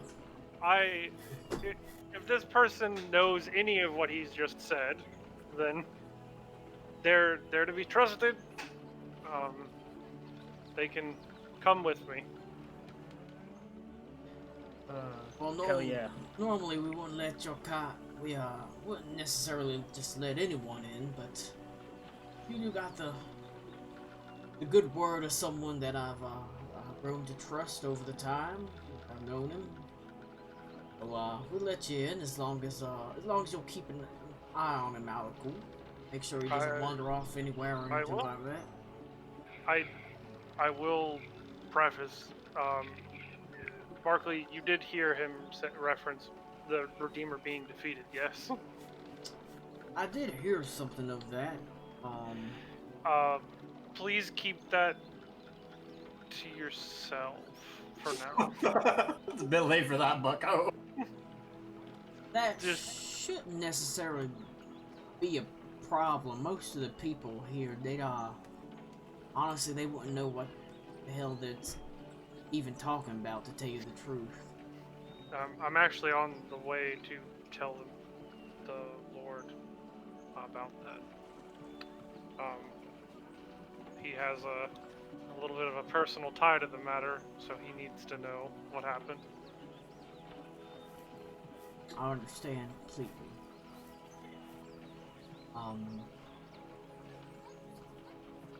Well, if that is the case, then I'll more than happy to escort you to the Lord. I'd appreciate it.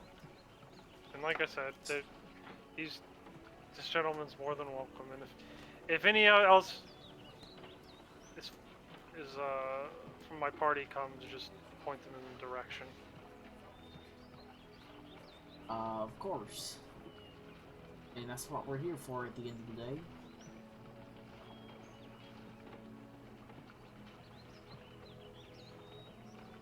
Hold on a second. We will continue dealing with, Alec Cool and Barkley. Connor's doing whatever he's doing. With his dog, probably sexy times with his animal. Who knows? He's a weird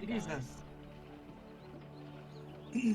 Barkley, walks with you, Alec Cool, and you, can see he does do some, catching up. He says, well, so I suppose the Redeemer, huh? He took care of him, huh? Yeah, Done anything else interesting? I'm afraid Crit's Castle itself has not been... It's not been the most exciting of things. We have had a pretty large influx of people. We had heard from those people certain things about goings-on in the northern coast, but, we weren't I able can to give you a lot more. I can give you a lot more detail on the goings-on in the north. I suppose you might want to save that for the Lord. You don't want to repeat yourself twice. I'll be there to hear it. I also don't know that we would want anybody in the street to accidentally overhear. It's not good. That's probably a good idea. I mean, I'm not saying they're spies or anything like that, but No, sometimes the common man can get a little bit panicky. Yeah, I don't want anybody to panic. I understand.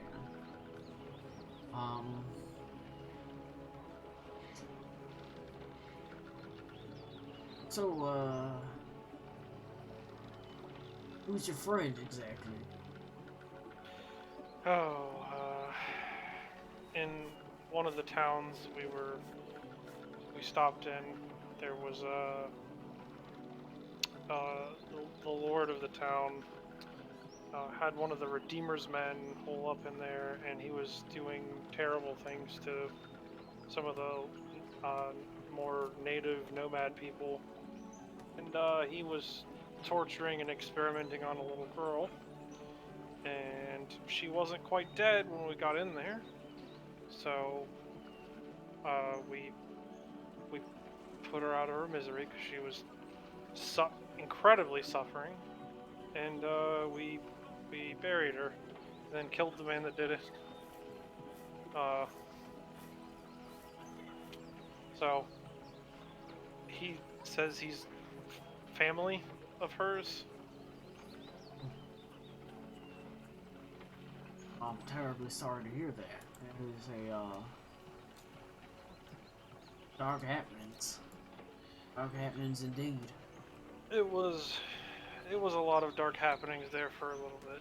And it's not exactly gotten a whole lot better, to be frank with you, but it's better enough that I get to be here right now. So I reckon that's fair. He walks with you. I do ask, what about here? Is anything particularly notable or strange going on? I mean, like I said, we got some problems with the occasional we've had a lot of influx in people. That's kind of how we knew something weird was going on. You know, refugees and the sorts. We couldn't get a lot of specifics because honestly, I get the feeling that a lot of them don't even know exactly what's going on. They were deliberately kept that way, yeah. But we heard, you know, I guess you could say rumblings and things like that. You know, problems that are occurring. People, at first it started out as, people, saying that, you know, there's, family members that were rising up from the dead, and that is, in its own way, is certainly terrifying enough, but, afterwards, we haven't had many, but they've been talking about, well, we're close enough to the northern coast to know about raiders and things like that. No, we heard of them. I myself have never dealt with them or anything like that, but you can't live anywhere close to the northern coast without having at least a knowledge of sorts. So we started hearing about them, but that's been a lot more limited than the rest. We thought maybe perhaps normal yearly raids or things like that. They do happen. That's what the Hussars are for. Look, it's a lot worse than that. But for the sake of not repeating myself too much, it's worse than that. Well, that is unfortunate to hear. But for the sake of not repeating yourself, I reckon that's fine. Hopefully, nothing else will come of it, but I don't think it's gonna go well. Perhaps we should turn ourselves to happier news. Oh yeah? If you've got any, I suppose. Well,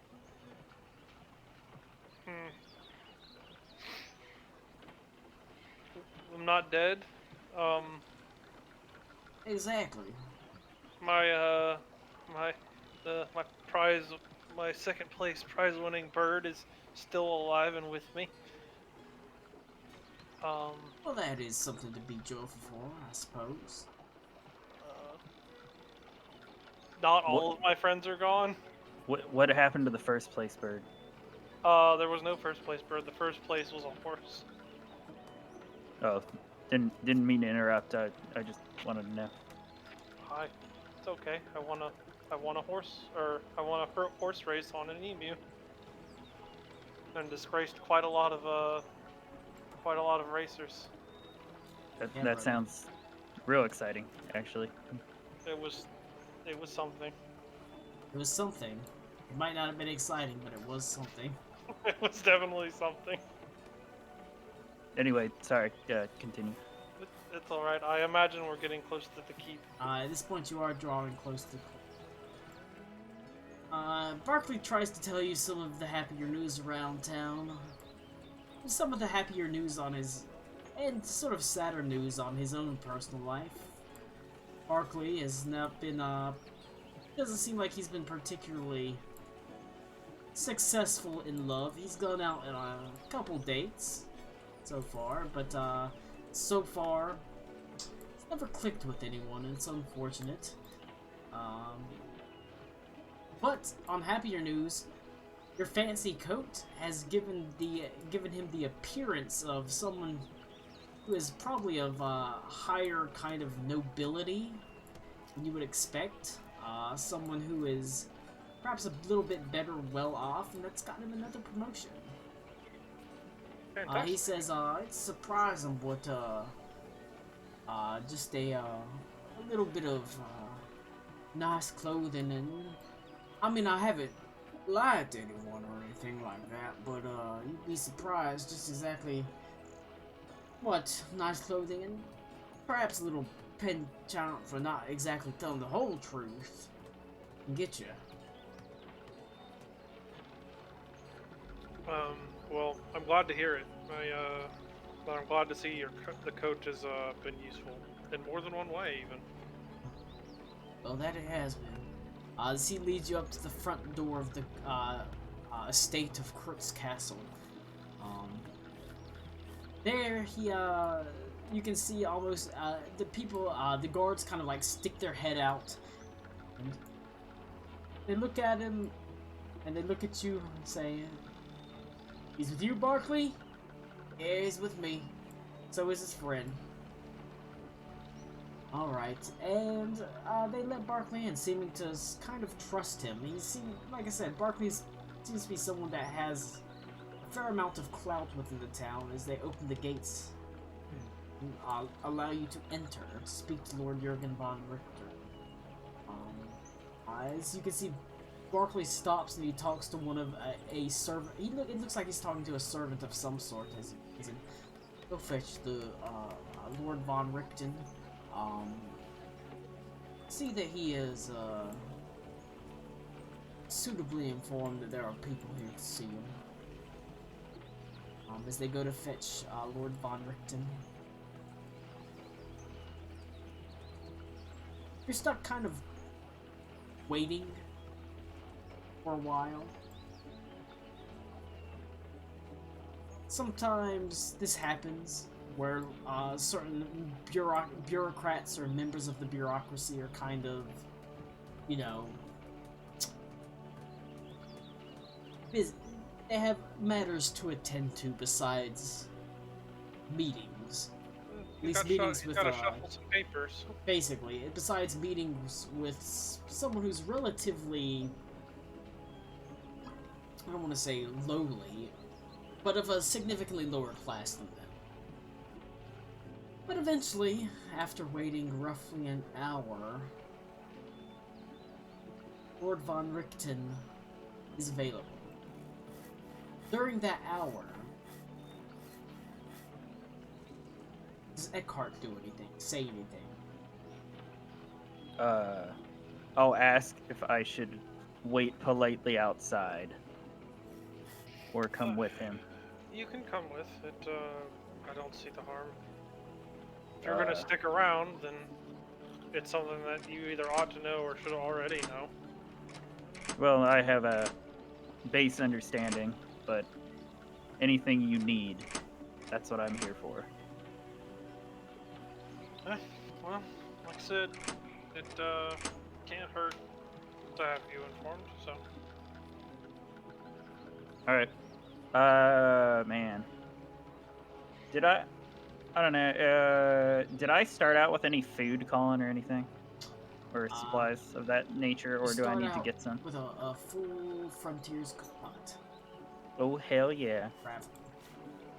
Cool. Boy, yeah. Get to introduce those magic items fast. Hell yeah.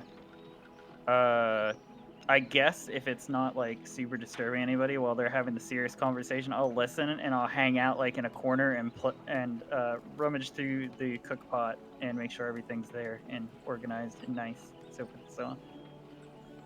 For when he's done.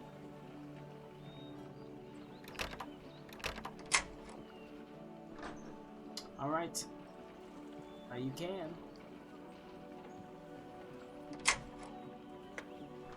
Yeah, it's not really my place to talk to lords and such, so I will just hang out on the side. I like it. Okay. Still want something. Alright, you pull out the Frontiers cook pot. And you, again, surprisingly enough, people don't seem to mind. They do catch the attention of a couple of guards who, sort of say, as Barkley kind of waves them off, they just say, make sure you don't do it inside, do it in the court, which is not far away. Yeah, that's fine. Looking at this Alec-Cool, you can see this tattooed man, this guy who has pledged himself to helping you after what you did to help someone, well, realistically, someone related to him. He makes a small fire and he pulls out what appears to be like a very small cauldron, like the type of a small sort of, it almost looks like a pewter cauldron you would use in maybe potion making. Very small, but as soon as he lifts it over the fire, you can see it begins to expand rapidly. And despite the fact that there is nothing in it, he's able to reach over and into the pot, and he pulls out a set of cooking utensils. And he retrieves and you can see he reaches back in the pot and he pulls out what appears to be carrots and some sort of meat and produce just out of the pot, out of nowhere, and sets them to the side as he goes and he fetches a bit of water and begins filling it up to make stew of some sort. The cauldron sort of comes to a boil and he adds the various ingredients. And you're able to use one of the effects of the Frontier's Cauldron.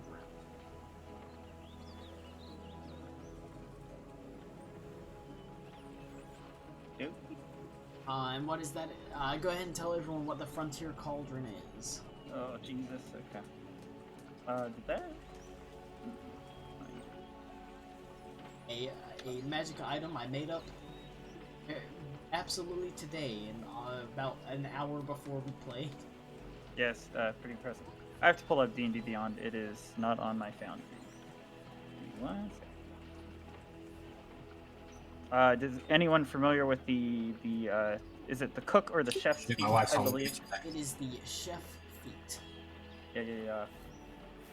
So Frontier Cookpot, I can use a short rest to make food, essentially 4 plus my proficiency bonus. At the end of the short rest, anyone who eats it gets, you spend 1 hit die or more. It's kind of like Bard's Song of Rest. You get an extra D8 hit points.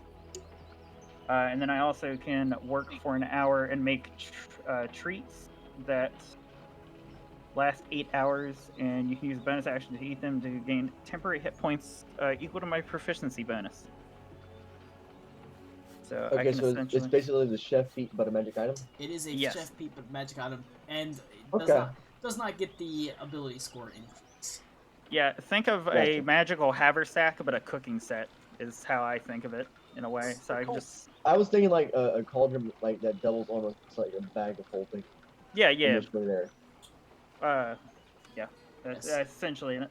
They have all been armed with certain magical items. You've already seen the wolf cloak that he wears. Obviously the giant totem that has been carved with, and that he's able to slam down and cause damage to the ground and knock people away. And now the Frontier Cookpot is cookpot that is basically like a cookpot of holding. Also lets him to do stuff with the chef feat. We will get to Zara's eventually. That being said, while you're stuck waiting, Reed. Yes. You turn away from the Kenku Grove and you make your way out of Old Crits, or not Old Crits, but New Crits, outside of the gate to head towards the Sapphire Horse Monastery. Knowing you'll have to pass by the Whispering Glade, you may catch a glimpse of Karakwa and Abigail walking it, but Zara, do your thing. That's the Zara issue is Connor's not AFK. here. God damn it, Connor, you fucking piece of shit. So, Connor, you had an idea? Feel free I did, to pursue it. Okay. That is what, like I said, if you want to pursue something, please interrupt shit. me and say, I want to pursue it. Can I be side DM for a moment and lay out my own scene? Sure. Heck I yeah. will okay. have Wow. I will have overall say on Yeah, it. no, I got you. Edit as you need. The fucking Reed, arrogance what on are you this doing? dude. Reed, what are you doing? Well, as of right now, the way that it was set is that I am currently leaving the Kenku Clock Tower and making my way outside of New Krutz. Okay, let me pull up the map. Yep. That is the basic. So I would be following this Overlap. path. Okay. So you're heading towards this gate down here? Yeah, because eventually I'm going up to the monastery. Okay. I'm gonna do some time skippage. As you make your way through the hills towards the monastery, while Alakul and Tommy are having their their bro moment, Make a perception check as you go in between the glades, as the towers of the castle slowly but surely start to fall out of view. All right. Taking some liberties, I'm assuming this map isn't to scale. But if it is, don't. It's not perfectly to scale. It's mostly just to say a general layout of what the city is. That's an 18. Okay. So with an 18, you notice there seems to be a carriage that is overturned. Not an illustrious one, but a very small, like one occupant carriage, or maybe perhaps just a cart. Alright, I'm allowing a lot of leeway right now. Yeah, no, I got you. You don't see any horses. There are some tracks in this clearing. It's overturned. I don't see anybody around it. It's just an overturned carriage. Go ahead. I would say, is this something you're setting up as something like a snare or a trap, something that is perhaps deceptive, because he would be rolling against a deception check. Yeah, no, absolutely. If you want to, go ahead and against Zara's deception.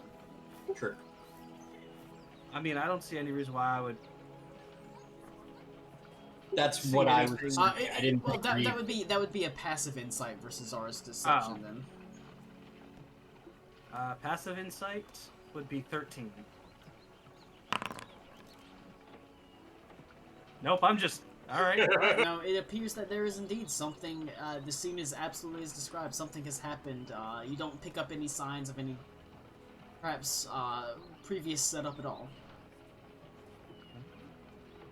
It's just a carriage that's been knocked over. I mean, I guess I will do my good deed for the day. I shall go over and just right the carriage, try to pull it onto its wheels. And So, then...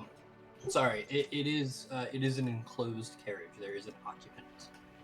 Oh, Sorry. okay. So I do see someone inside. Okay. You see a place where someone would be, Oh, if that makes sense. okay. So if I look inside, do I see someone? So you would see a female form, like a silhouette, and she's punching into the not the window because there isn't one, but like you can physically see her like trying to get the door open. And she says, "Oh, thank the gods you were here. Please, I can't open the door." And as Reed gets close, I'll open the carriage door.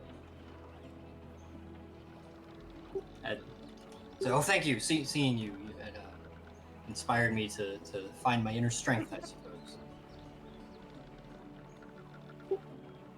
Well then, I was attacked.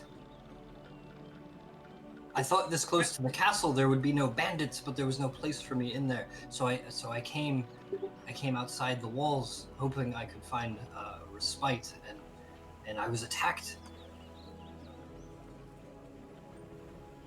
then I suppose we should get you into the walls of the town itself.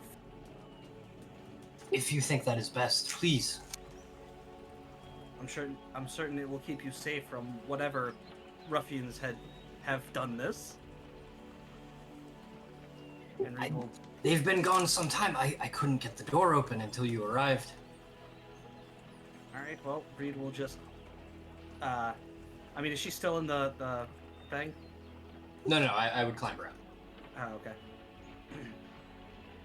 Well, then Reed would bow and gesture towards the gate. Let's head into town, then. Please lead the way, Master.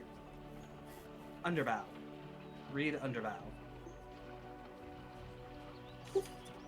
I am Sabira bin Assad. I'm a performer invited by the Lord of Krutz, but they would not let me through the gate.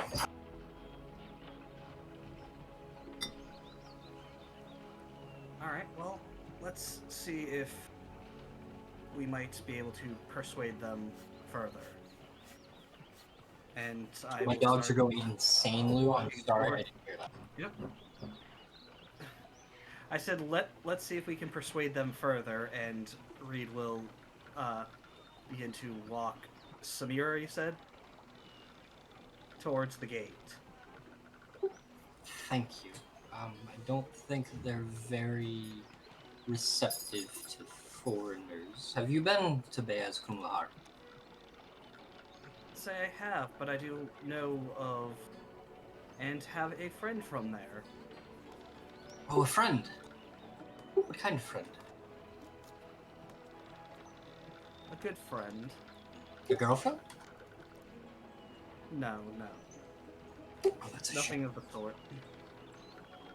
And you notice that Sabira kind of like she covers herself like she's cold. Where I'm from, we knew how to keep a place warm. Well, it certainly will get colder the further you go up. I'm discovering that. This is quite toasty compared to where we've been. This is toasty. Compared to the snows of the north, absolutely. I can't even imagine that. But please lead the way. Of course, and Reed's going to continue walking Okay. towards the gate. Colin, go ahead. Go nuts. That was all I had. Hold on. Okay, I am actually sending something to you that may Okay. be Sorry, important. Panicked. I could not think of how to introduce myself with what was going on, so I kind of retconned myself. Okay, that's fine. Like I said, I've been kind of trying to insert you in, but it's No, you're not good. super easy. Tommy's thing was legit. I didn't want to like spoil. But I am sending you quick information. That I don't know if you noticed it, because it would be in your information of your magical items. But I'll go ahead and send you that. All right. How long after the I guess the intro scene of the gate with Tommy's character does this happen with Reed and Sabir? Sabira. Sabira. Yeah, but like, is it like a reasonable enough time frame that Klaus would still be up in his roost, I guess, the post that he was watching Tommy from? If it's been more than 10 minutes, he would have left. Colin, I sent you my name. Okay.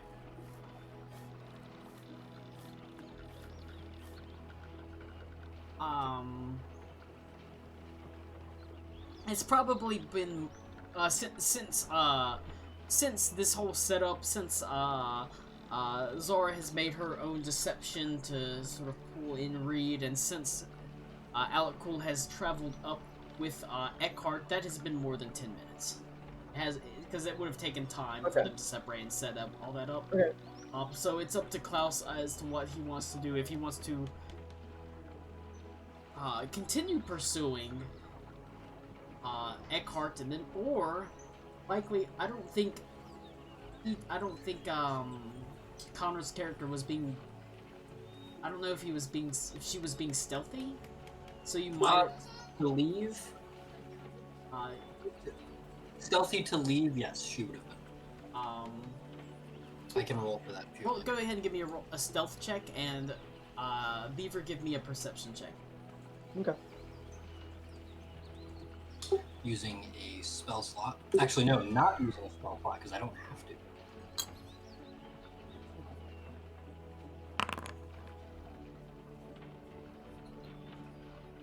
That's 20. And I can totally D8 that. It's not worth it. Jesus. What's 20? Fucking plus 20 up to what?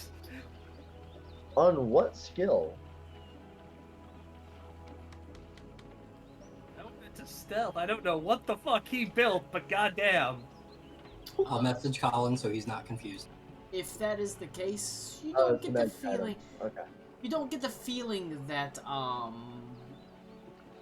you're being followed, so you continue onwards. So you don't have any clue of Connor's deception or anything like that. You merely continue on your way, following Eckhart and Alec. Yeah, Alec Cool. Okay. You're actually pretty surprised to find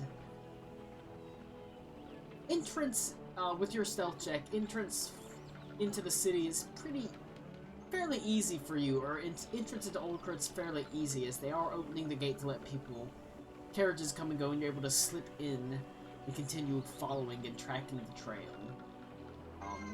This is Klaus.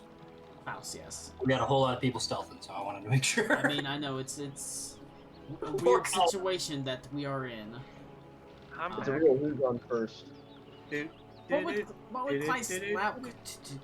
what is Klaus liking to do? Whenever you finally come upon them, you see that this tattooed orc is not furtively following your ally, Alec-Cool. He's like you can see him through the gates leading into Krut's castle itself. There's a large fire with a cook pot over it. It looks like he's stirring a pot of soup of some kind. This is getting weirder and weirder. I mean, you're telling me. Is Alec-Cool nearby him? Not No. that you can see. It looks like Alec-Cool is not in the courtyard as far as you can tell. This is what I get for preparing a session spent looking for Aruna and Ito in the Feywild.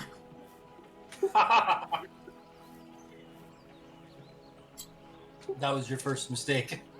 You see, next time No, you sorry. need to not let us I know. gotta leave. You need to not let us know that they're making new characters. Tommy and I already realized that we should have done our disappearance in a secret room. You don't see Alec-Cool, but you do see this half orc covered in tattoos. What color are your tattoos? Like I said, typically they're in woad blue or they're in sort of this dull crimson. That being said, if you have another color in mind, they can be. Shit brown. Yeah, to match my skin. Congratulations. They don't look like tattoos at all. They're just no. skin color tattoos. I was thinking more along the blue spectrum, but possibly a little bit like more purplish. Alright, purple and dude. blue. That's fine. Skin Top colored end is tattoos, purple. they wouldn't know what they look like. They'll never So know they what won't hit know 'em. what. Yeah, they won't know what spells you know. True. Alright. This half-orc wearing purplish blue tattoos, stirring a cook pot, and the guards don't seem to even be... You see the guards every now and then cast an eye over to him, but for the most part they are ignoring him, and you saw him just tailing Alec-Cool earlier. The guards, they don't seem perturbed. You do see Barkley there. I don't know if your character was around for Barkley. A little bit. A little bit. Possible, yeah. I wasn't too involved in Krutz because Krutz is where Gus split. But there's a very prominent-looking guard standing outside. Eckhart, you do see his... You every now and then, like, feel his eyes on you as he's watching you. He's not like telling you not to do anything, but you get the feeling that he's just being careful. You're an unfamiliar person to him, and you are here in Krut's castle himself, where the Lord Jurgen von Richten is. And so he is there keeping an eye on you, just in case. Okay.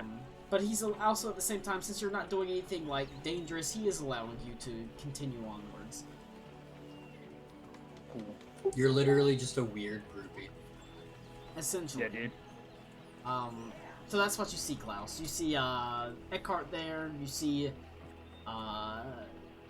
the captain, or one of the captains of the guard, one of the heads of the guard, specifically the, head of the gatehouse, is watching, but you don't see Alec-Cool. I want to stealth up to him. Oh, Jesus. What you doing, friend? That's gonna take a little bit of work. A little bit more work than a simple stealth check. You're seeing this from outside the walls through the portcullis. Like I said, if you look Not from me. Okay. if you look at Krut's castle, there is a secondary wall, essentially, that leads into the castle itself, and there's the courtyard area. You would have seen it kind of from, like, you got through this gate pretty easly. There's a secondary gate that is the, I mean, it's a castle, there's a secondary defense. So, how would you like to, and you're seeing all this kind of through a portcullis. It is guarded. It's not very heavily guarded, you immediately recognize. How would you like to proceed to go in? I'm gonna try and find a weak point in the fences and climb up the wall. Roll a perception check.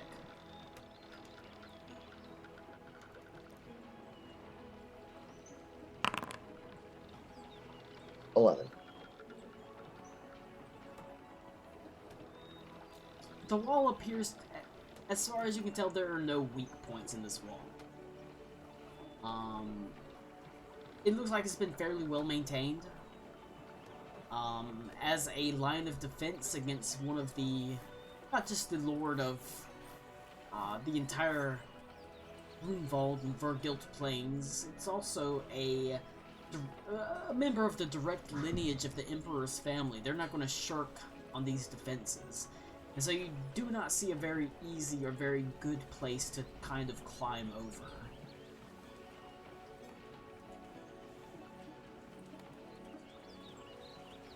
Were you to attempt to climb over, it would be fairly difficult.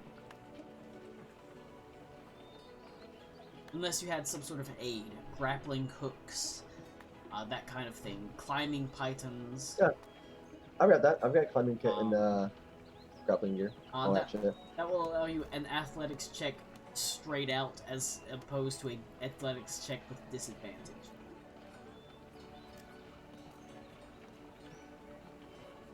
Alright, I'll try and do it. Said straight athletics? That is a straight athletics, yes. Oof. I wanna hope for the best on this one. Alright, so 13.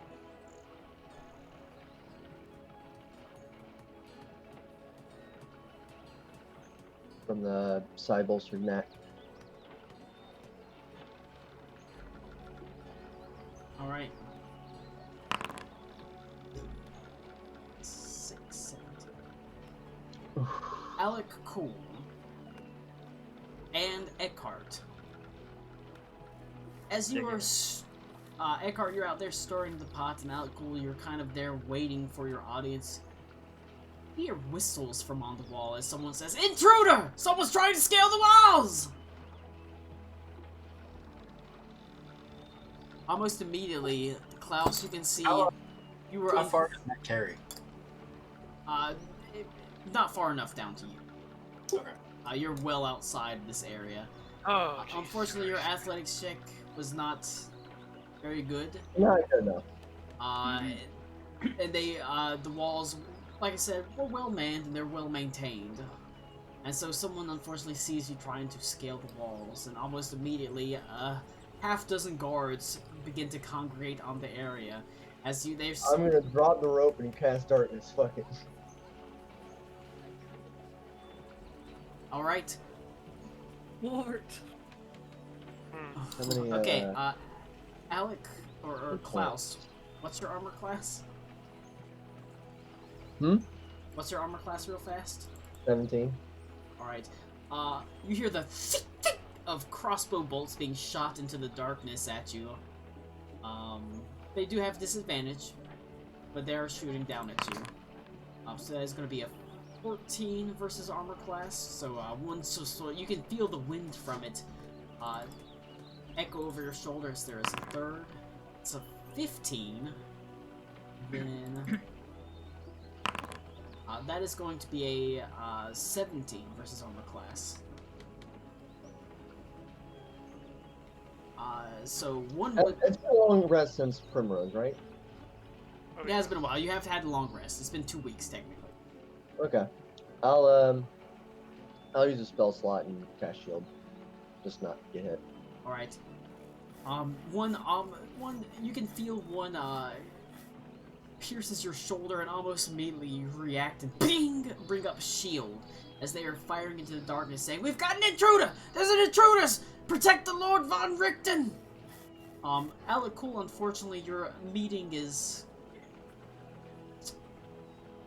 is cut away. I would say cut short. It ends up not happening as guards flood in to protect Lord von Richten, basically securing him within the castle. As Klaus, you can see the guards are doubly manned. Barkley sort of comes forward to you and says, Eckhart says, he actually has his crossbow drawn. He's pointing it at you, but he's got the finger off the trigger. It seems like more of a precaution. He says, I don't mean to be, rude, but there's something that's happened that, I'm afraid I'm gonna have to ask you to leave. Okay. I'll take a serving bowl out of my cauldron thing, and I'll scoop him some stew, and I'll put it down beside him, and I'll pick up my totem and my kid and leave. He says, it's no offense, it's just, it seems like, someone was trying to breach the wall, so we gotta secure the perimeter and things like that. It's just business. It's just business. If you want to come back tomorrow, I'll make sure that you're at the, I'll make sure that Alec Cool's at the front of the list since you seem to be friends with him. What the fuck is this session? Excellent. Yeah, is Alec Cole leaving or like making his way to leave?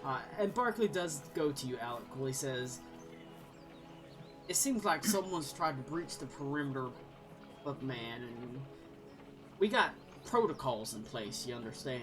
And It's fine. I've only wasted my entire day. I mean, I It's can make fine. sure that I can talk to Lord von Richten and make sure that you're first on the appointments tomorrow, but we gotta secure it in place and then do a perimeter sweep, and It's fine. I mean, it's a pain I'll, in t- the... I'll talk to you later, and I just leave. I say, as he's saying, it's like, it's a pain in the ass, I'm afraid, but that's security, that's the rules. As you turn and leave. Unfortunately, Klaus's unfortunate attempt to stealth in has Backfired horribly. pretty horribly. I mean, sometimes that's the way the dice rolls. As they've Yep. essentially gone into lockdown on Kurt's castle to Alright, secure the well, perimeter.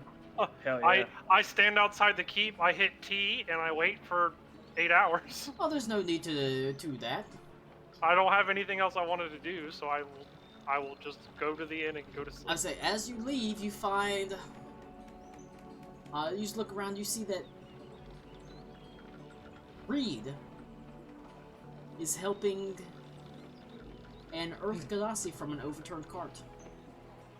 Who is not here again? Oh, I there he is. think. I'm sorry. So as we're leaving, I will present Alakul with a serving bowl of delicious stew and see if he takes it. Why not? I mean, If I was capable of grumbling, I would grumble and eat my stew. Stew and no meeting is better than no stew and no meeting.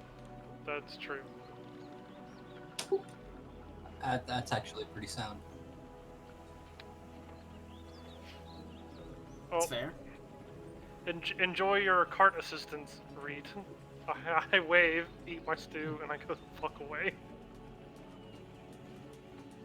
Wait, hella cool. Yes. Hold on.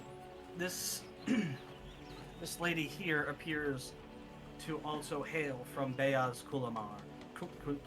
Well, we all know each Wow. other. Wow, so you think I know her? Wait. Wait. That's But Wait, she was you're black? interested- She's I mentioned- black? that's We Wow. know each other. Okay. Well, Fuck. She was interested Hey, you know, in meeting yeah. you when I mentioned that you too come from Beyaz Kulamar. Jesus Christ. yeah. I'll do the you know the Spider-Man meme point? I'll do that at the new lady here and like, weird lady, I found him. Boy, am I popular weirdly- today with the wrong fucking people. I'm gonna look at. I'll look at Eckhart. Yes. Eckhart. yeah. Eckhart. Okay. I'll look at Eckhart and I'll give him a furrowed brow and say, I'm sorry, have we met before? You were making weird eyes at me in the tavern. I make weird eyes at very specific people, I'm afraid, and I don't. His eyes are very weird. I think you're trying to trick me. I'm not super smart, but yeah. I apologize. You must have me confused with someone else, and I'll roll for that if you want me to, Colin. Son of a bitch. What are you? What? For are you deception. rolling? Deception. Roll Convinced of that. deception. I'm literally gaslighting Tommy. Versus, I'm gonna roll insight on that when he. I imagine Tommy will want to roll insight as well. That's contested against deception. If you get a natural 1, I win.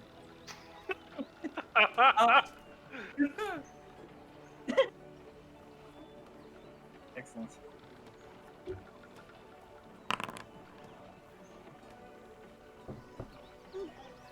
Seems. Oh, wow. Seems truthful to you. Do you have a sister or a twin? You know, I do, but I don't believe she's here in this country.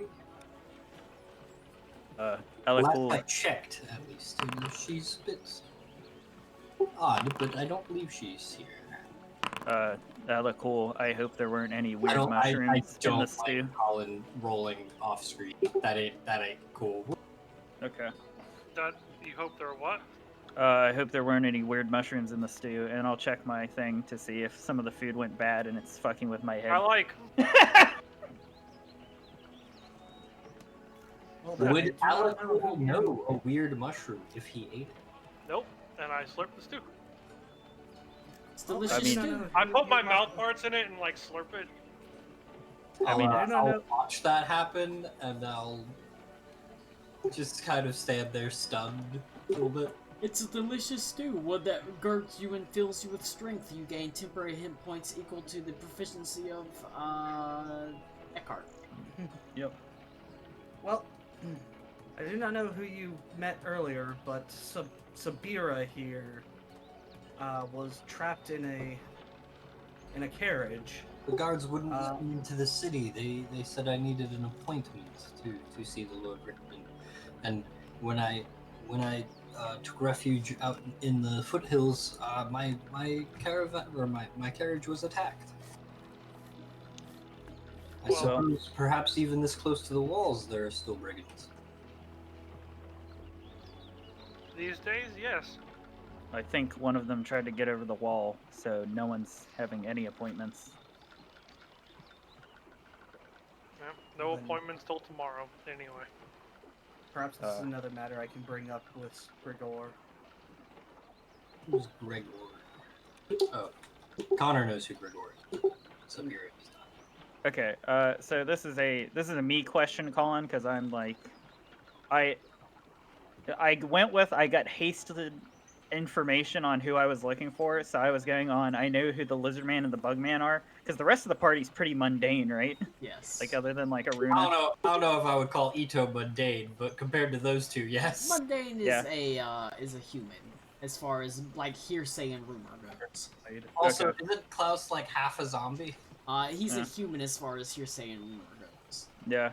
So basically, Reed, as far as I'm concerned, it's not offense to you. I just didn't really. If I did hear your name or your description, I don't remember because you're pretty normal. But a humble servant. Kill him, boar. Anyway, I can pay Well- for lodging. I just don't know where to go. The Cranny and the Nook, or I don't- something like that. Most places seem to be a little bit booked up anyway. You could try, can't we? Reed, there is still the opportunity before you. While you have helped her, you can still go to the Sapphire Horse Monastery. indeed, I was going to say. Well, now that it appears that you are in safely, there is someone that I must go meet and catch up with. So, if you do not mind, I will take my leave. It I'll appears go. that Would you Lord mind Von taking- Richten is not accepting appointments at the moment. Would you mind if I stayed with you?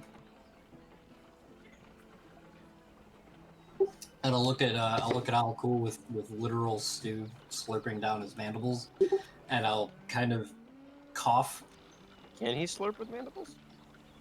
Bro, mandibles are the best. You can sit there. Can you imagine eating ramen with mandibles? They're like mandibles and mixed with the mouth parts of the dudes from District 9, the bronze. Hell yeah. Wait. You wouldn't even need chopsticks. Okay, wait, little one. You're friends with Bugman, right? He is my yes, friend, I yeah. am friend with Okay. Alfu. Putting 2 and 2 together, you also beat the Redeemer, right? Oh, it's gonna get awkward again. I turn away and act like I'm not part of this group. What is a redeemer? Oh yeah, I'm not supposed to say that out loud, am I? A dead man. And no, please don't. Yeah. I heard something about chains and neck snapping. It was kind of unpleasant. Are you all killers then? Perhaps I chose the wrong savior.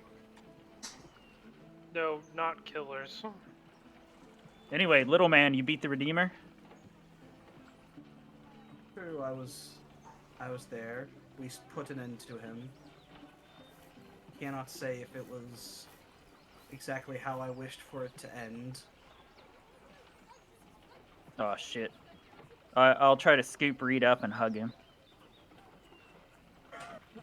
It's not hard. I gotta say, that is not hard. Kind of, okay. Just to confirm, during this heartwarming moment, aren't there still like guards charging towards the keep to try and find Klaus? That's probably what all those stealth rolls were. Are we getting a thief? You are filth.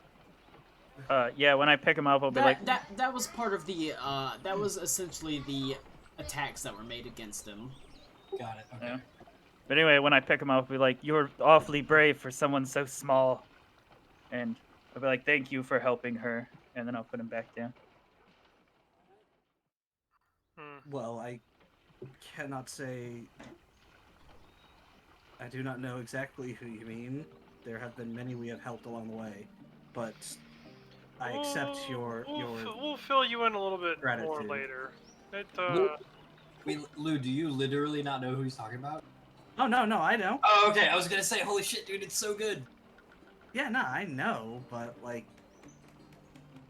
why would Reed know exactly who he means? Yeah, also in the context of what I know is you guys beat the Redeemer and beat that guy and put her to rest. I don't really know anything else. So no. Anyway, Yes. I must be going to go meet Master Starog. I tag along with Reed if he'll have me.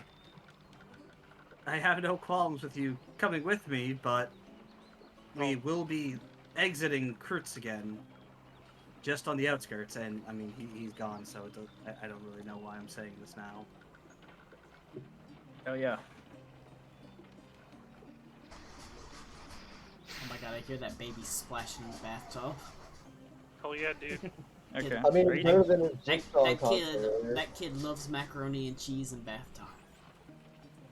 I mean, it's like a swimming pool for midgets. It really is when you're like, the kid is getting fucking huge. I went and walked up and he's almost up to my waist already. It's like, you're 2 years old. Staff. Is Alec, are you going back to the inn or going to the monastery? I'm going back to the. I'm gonna go and check on Karakwa and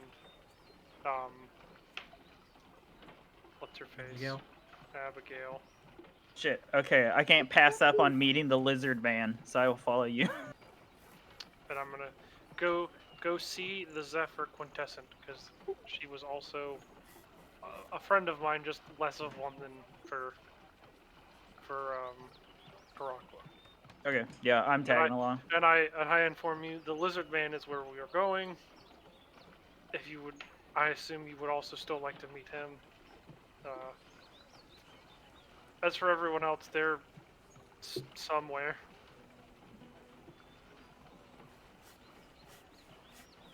Da, da, da, da, we walk off together. That's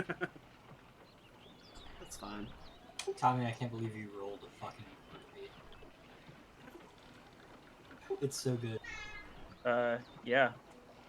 Man, I I was wanted- so ready for him to just like start, going to town trying to beat the shit out of all the cool, and then he's just, I love you, Bugman. Why would I I know. fucking I'm promote? 100% waiting for Tommy to try and kill you.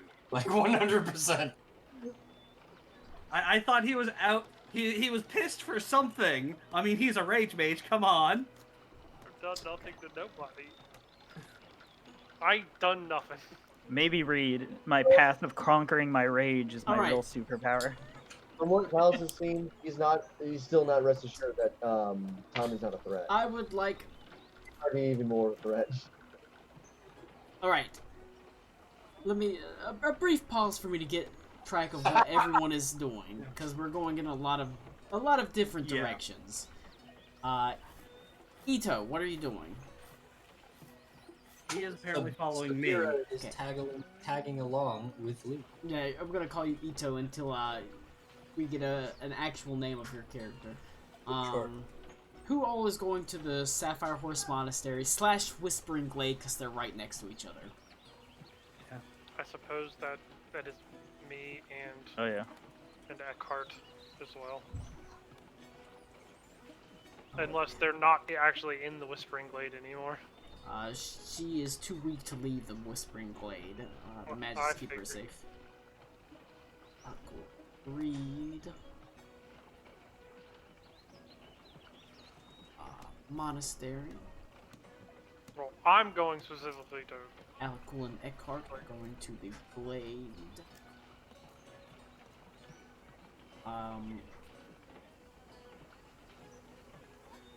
What is... Or I know what Joseph Smoke is doing.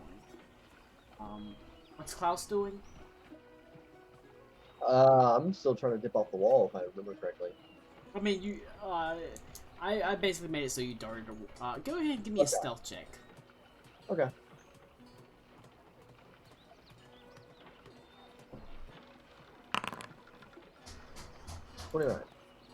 Alright. You managed to evade capture. As you, but you can see the guards are, like, chasing after you, and they're actually pretty well trained, forming a perimeter that sort of begins sweeping through the streets. As you fall back, you see Joseph Smoke. Heading... He's sort of eyeing the scorched keep. I went back to the tavern because I thought people were there and I could ask for help. Nobody ended up coming. Everybody is been gone. Well, I would have gone back to the tavern anyways, because, I mean, Alright. there's really no way for college to go. Everybody, because traveling from Von Richten's Boon to the tavern, that's not more than a couple hours. Traveling outside the city and waiting and doing stuff, you'd be waiting for a while. Like a long while. Maybe 6 to 8 hours. I suppose I'd get a room then.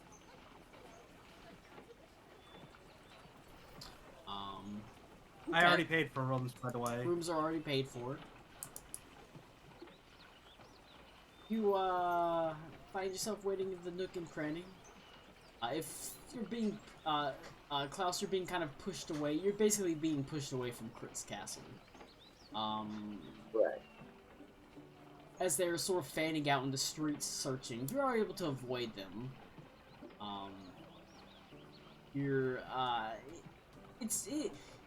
I'm not gonna say it's like child's play, because while they are sort of hemming you in, for the most part, being unseen is pretty easy for you. But you do have to fall back away from the perimeter. You end up, it looks like they're searching all of Old Crypts pretty thoroughly. But once they reach the gate, they don't seem to particularly care. And you're able to fall back to the Nook and Cranny.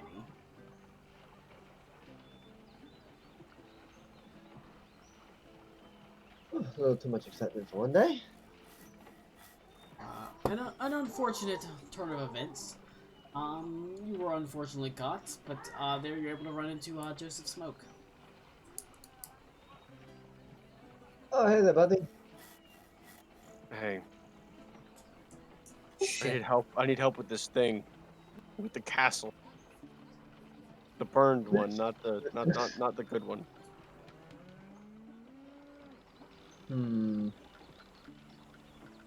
Well, I'm more than willing to help.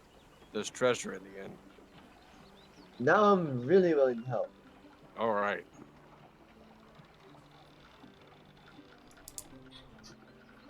You said the magic word. Let's go.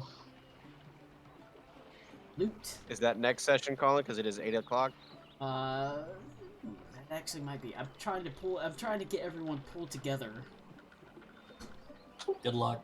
I was gonna say it won't be a good stopping place because who knows? Maybe Cody will show up next week and we very well may, but as you're deciding on what to do, let's go up north. The Whispering Glade. Alec Cool, you find yourself, the Whispering Glade is, much as you remember it, there's this large central tree, and there's always wind that seems to blow through it, and it causes these, the leaves that are on the ground to always sort of swirl in vortices up away from the Whispering Glade, and it's always this faint whisper of wind in the air. It is much as you remember it, it's a place where druids and hunters and travelers gather. Just like druid hunters and rangers and things like that. It's set up usually temporary tents, all save for the tent of the previous Zephyr Quintessent Dillaman. You can see outside the tent of the Zephyr Quintessent is Karakwa and Abigail. The look on Karakwa's face is a bit grim, fortunately. As you approach him, he just kind of shakes his head, a sad look on his face. Even so, as if seeming to feel a presence from outside it, Zephyr Quintessent, despite her waning health, you can hear with some strength says, "There's someone outside. They may enter." I enter.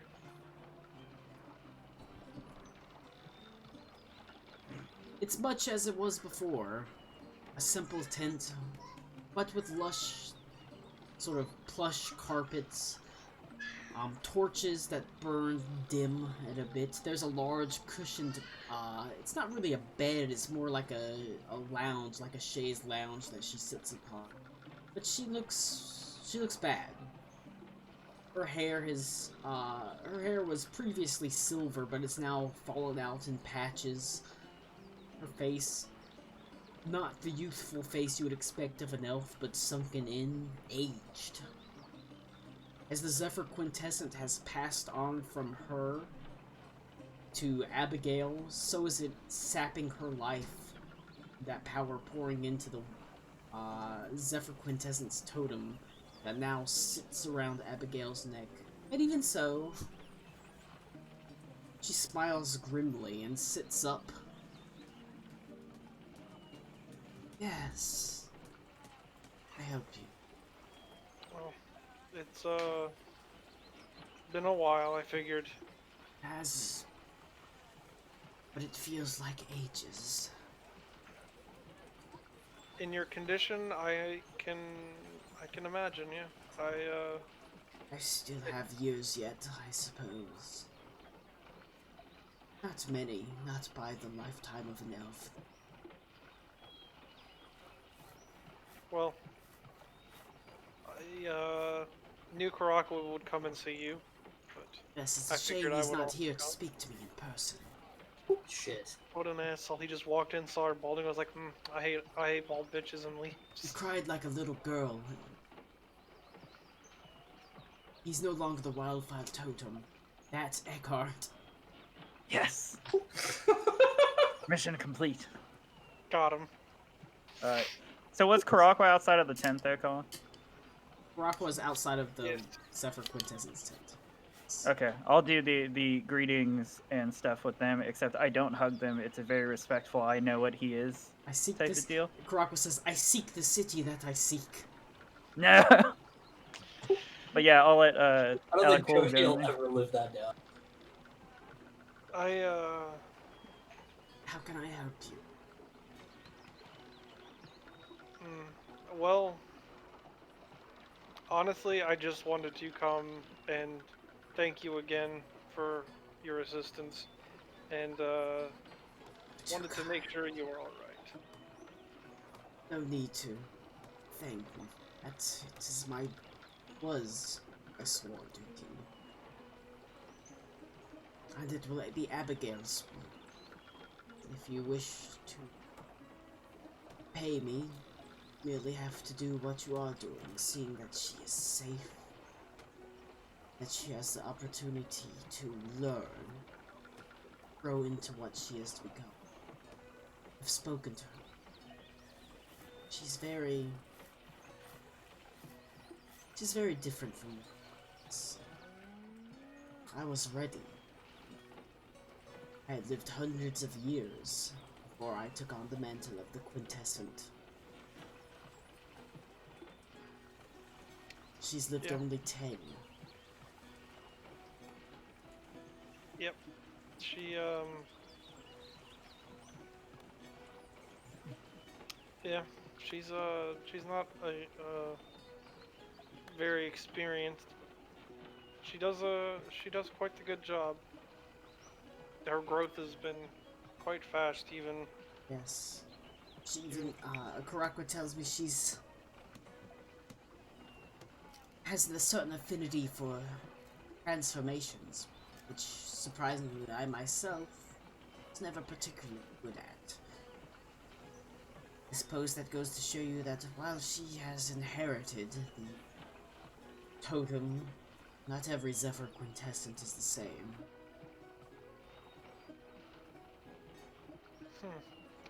No, I mean, things have to change. You know that. Karakwa does, I do, and Abigail is learning. Yes, things have to change. Can't just stay in place. And you can see at this point, her eyes almost seem to glaze over, as if she's speaking to herself as much as she speaks to you. She says, things change, and that's okay. Everything changes. The past becomes the future. It's progress. It's good. You have to change. Be accepting of it. It's alright. Things will die. Things will be reborn.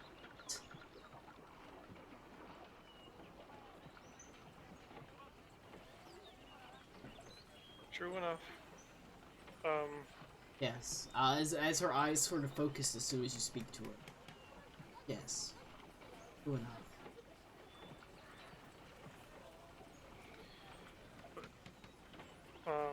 I've spoken to your friend, Rockwell.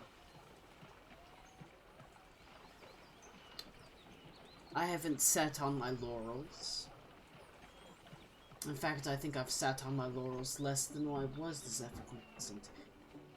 You'd be surprised how things can motivate you when time is running out.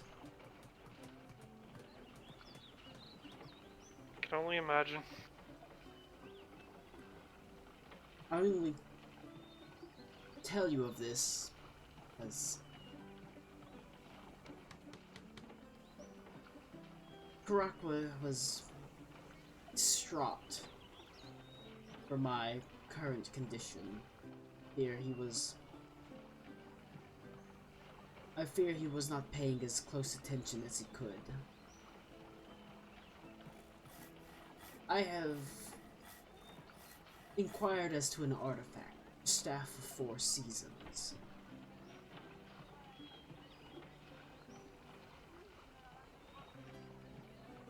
It is a powerful druidic heirloom, an artifact.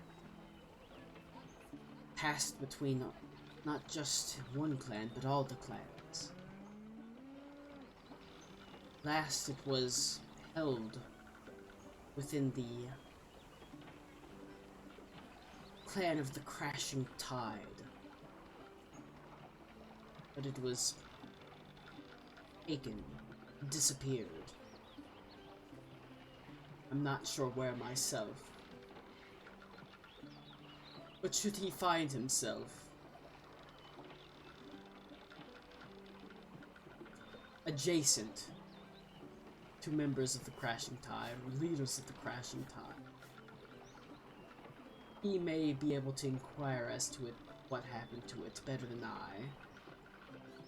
As far as I know, they live in the dark mountains of the Drakshvan range near the Coldwood, Oldfald, some would call it. This is, of course, something that Karakwa and you have heard about the, from the Rage Mages, actually. That the Crashing Tide totem was split into two and split across twin brother and twin sister after their father died because neither one of them can decide on who is supposed to inherit the heirloom, who is supposed to be the next Crashing Tide. Boy, it's almost like I've made a story and everything ties together into it. Well, Thanks, I hate it. I will make sure to keep Karakwa as focused as I can. It's almost like it's almost like I look at your character and say, how can I advance this character story-wise? How can I advance this character? Because they sure as fuck aren't. I'm advanced. I would say advanced retarded, but that's not true. Alakul is getting Used to 10 different classes. Weaponized autism. I'm 3 different classes, you fuck! I can't be 10, it's not allowed. One of the worst things I do is I have character advancement in a big chunk, and then weight, and then a big chunk, and then a weight. I will keep Karakwa on the right path as much as I can. You may very well want to remind him when you have the opportunity. I'm afraid, as I said, as she sort of motioned towards her look, my disheveled look may have, like I said, I do have years yet,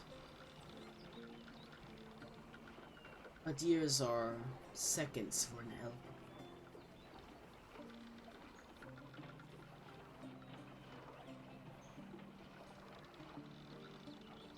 So she is dying, but dying for an elf is a lot slower than dying for a human, you know?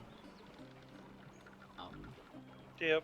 It's not looking great, but she does, speak with you, and she's tells you this, and trades niceties for a while. Yep. But unfortunately, she grows tired, you know? Yep. As I leave, I told her, I don't want to keep you too long, but just, if I don't get to see you again, leave this with you, when I leave her my original shotel. Beautiful weapon. Or wonderful. Thank you.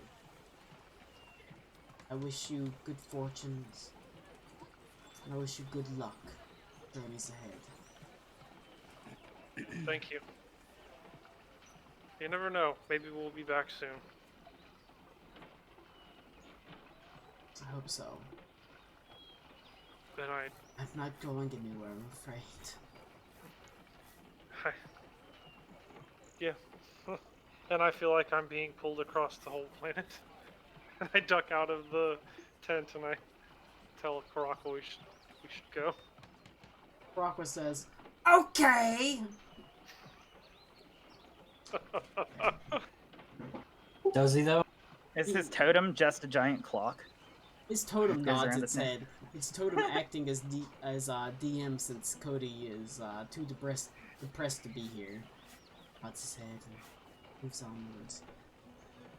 I'll become the Crashing Tide. As you head Never. back to the Nook and Cranny, so everybody can hopefully meet up and go do Joseph Smoke's thing down in the uh,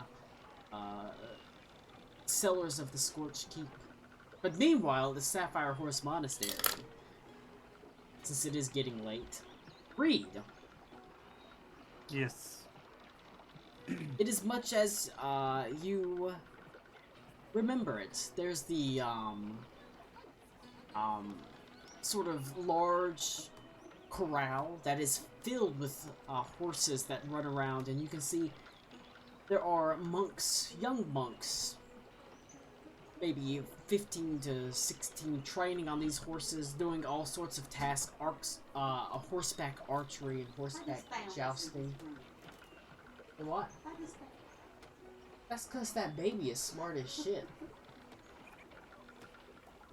That baby has stolen the remote to the TV and hidden it in his room. Wow. What- 10 what's on out TV? of 10. What's on TV? So he can watch. So hopefully he can watch Baby First TV. Good shit. Read. It is as you remember it. A large corral. The Sapphire Horses Monastery is like as much corral and stables as it is. In fact, it's more corral and more stables than it is living space for the actual monks, due to their sort of dedication to this sort of obviously horseback style of fighting. You can see the young monks are training in the sort of afternoon light. Many of them are riding on horses, practicing horseback archery and horseback charges as they have various dummies set up. You can see the stable. There are two stables.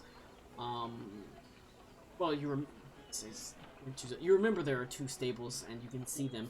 There's one stable for the mature sort of stallions and those that are fighting horses. There's a second stable for the foals and the mares and those that are bearing sort of children and things like that. And then there's the third building that is the actual home to the monks themselves. Grandmaster Starag stands in the middle of the corral, his hands on his hips. Every now and then he sort of lifts his hand. You can tell him, says, "You have to be careful when you canter. And then you want to go into a full gallop for the charge. You don't want to hit the enemy at half speed, do you?" As he stands, the same Grand Master, where you witnessed a foaling ceremony to them. You got to see this beautiful ceremony of the Sapphire Horse Monastery, where you witnessed the foaling, and so there's almost a connection with him, as he stands there in and amidst this corral with all these young monks, and you can't help but remember your early times, Reed, your early training under Grandmaster Fenris, I believe it was. Yes. As he oversees them much as Fenris did for you. Different style, and yet the teachings are, as far as you can tell, very largely the same. Well, Reed will shout out, "Master Starog, it is good to see you again." Do I recognize the purpose of the building that I'm nearby, Colin? You're heading towards the monastery. I'm You're following. with them, yes. Absolutely, it's obviously a stable. Okay, but would I recognize it as a monastery? With the message you sent? Roll a history check. Oh, that's not good. I'm not good at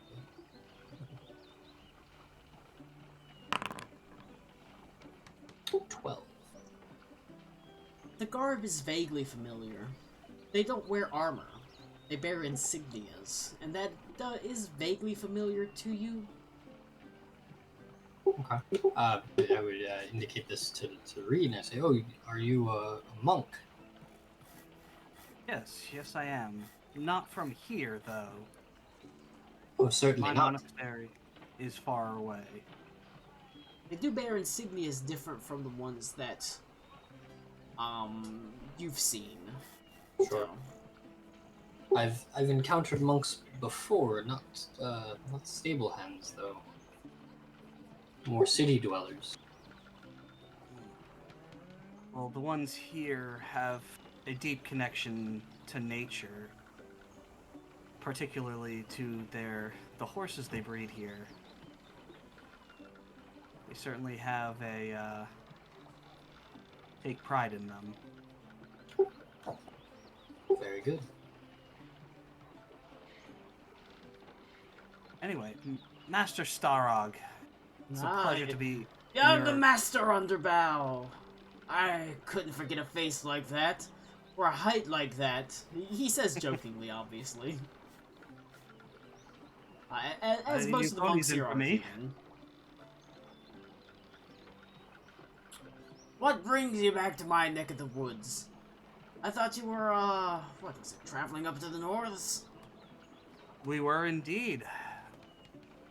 And then our travels sent us back down here again. A lot has happened in the time we've been gone. I'd love to catch up on it over tea, but I do believe my allies might be waiting. I just wanted to stop in. I hope they're not waiting too long. I've got a message for you, my young lad. One sent from your Grandmaster. Oh, what does he have to say? I myself haven't read the letter, but he sent me a letter. He said you sent some sort of letter on from him. A while ago, really.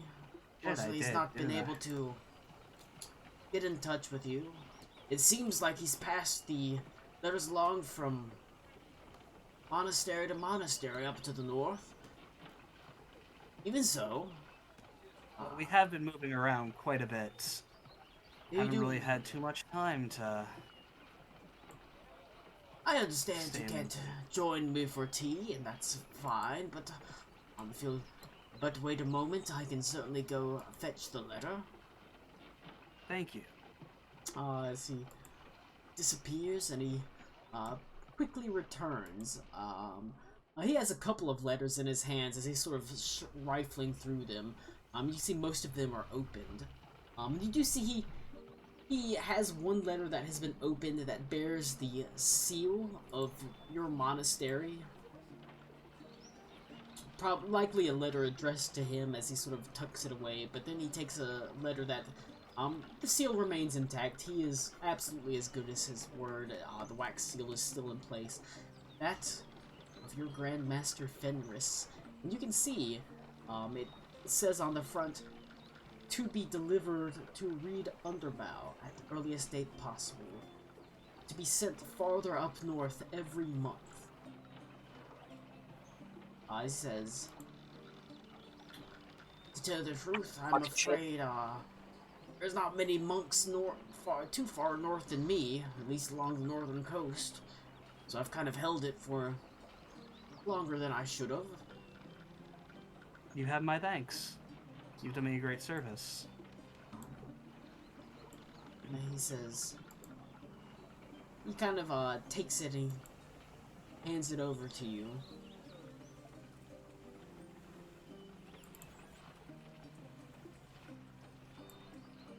Yep.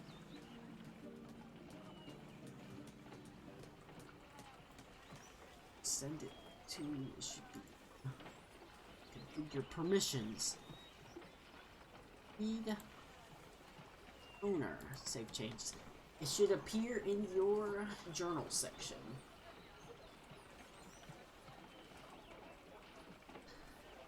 I will take a brief pause to pee and allow you to read it. Alright, you've had a chance to go over the letter. Yeah. Yes, I have. Reed will kind of just slip it into his sleeve. Thank you very much, Master Starog. And I see that your own disciples appear to be doing wonderful here. For the most part. They can be a little bit bullheaded. They're young. I know a couple of them run off on occasion to the taverns, and I prefer it not to be that way. So you're aware of that? Oh, Furlough thinks he's got an eye on things that I don't. discourage them from doing that, but as long as they don't drink to excess, they're young. Well, They'll grow out of it. As long as they I'll don't allow him ride to think- drunk. I'll allow him to think he's still got an eye in there for you. People like to think they're in the know while others aren't. Like they've got some sort of secret information that is special. That's the way that humans, well, all humanoids are, but I am aware that my young disciples might get a little wild every now and then, but I'd rather get out of their system than bottle up. And then they pull out a gun and start shooting up the monastery. Well, that took a turn. Well then, I do believe I have kept my fellows waiting too long. But just one more thing. My recent companion here was apparently attacked by some brigands just outside the city walls. You guys might want to keep an eye on that. If that's the case, we should at least double the patrol for now. There's been a lot of people coming into the city ring. There's been a surprising amount. Yes, unfortunately, the north is not very secure right now. It's unfortunate that I just remembered Gregor Staregg's voice. Sorry. Should mind their own businesses, of course, but we understand sometimes trials and tribulations draw people away from their homes. We should accommodate them as best as we can. Sorry, I'm back. My kid was acting up. No problem. I mean, you've kind of missed the whole thing, but yeah. I got a letter. I got the thing with the master and whatnot. Yeah, I got the letter from home. I let him know that, you were attacked just outside the city walls. Oh, yeah, sorry. And, we're kind of just making small talk. And I'm getting ready to head back to the Nook and Cranny. You all... I hope to be able to see you again before our stay here is done. I would like that, Master. I would like to at least share another cup of tea. As would I.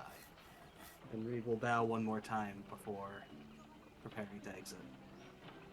He bows low as well. And, Sabira turn and walk away, heading back to the Nook and Cranny. For you all are able to, in the, sort of afternoon slash dusks, reconvene. Alright. As you all gather together, once again the Nook and Cranny is even more packed. There are no, it's not just people that are passing through, it's people that live within the city stopping for a meal or a drink. You can see Furlough, Darla are, as well as the rest of the other barmaids are rushing around, as even Truman, the bard, has cast his instrument aside and is helping with the orders as best as he can, although he seems to mess it up every now and then. There is a small table that you're all able to gather around and discuss plans, as you see Joseph Smoke there. He tells you that he's got a lead, he's got something, he's got a task, something that may be valuable, not just to him, but to you as well. Traveling into the lower levels of the Scorched Keep, there may be treasure there, but it is considered haunted and dangerous. There's a reason nobody's gone down there to retrieve these artifacts of the past. But it's not the first haunted and dangerous thing we've been around. I mean, you hang around me all day. Alright, that's probably not going to assure them of anything. You're haunted? Since when?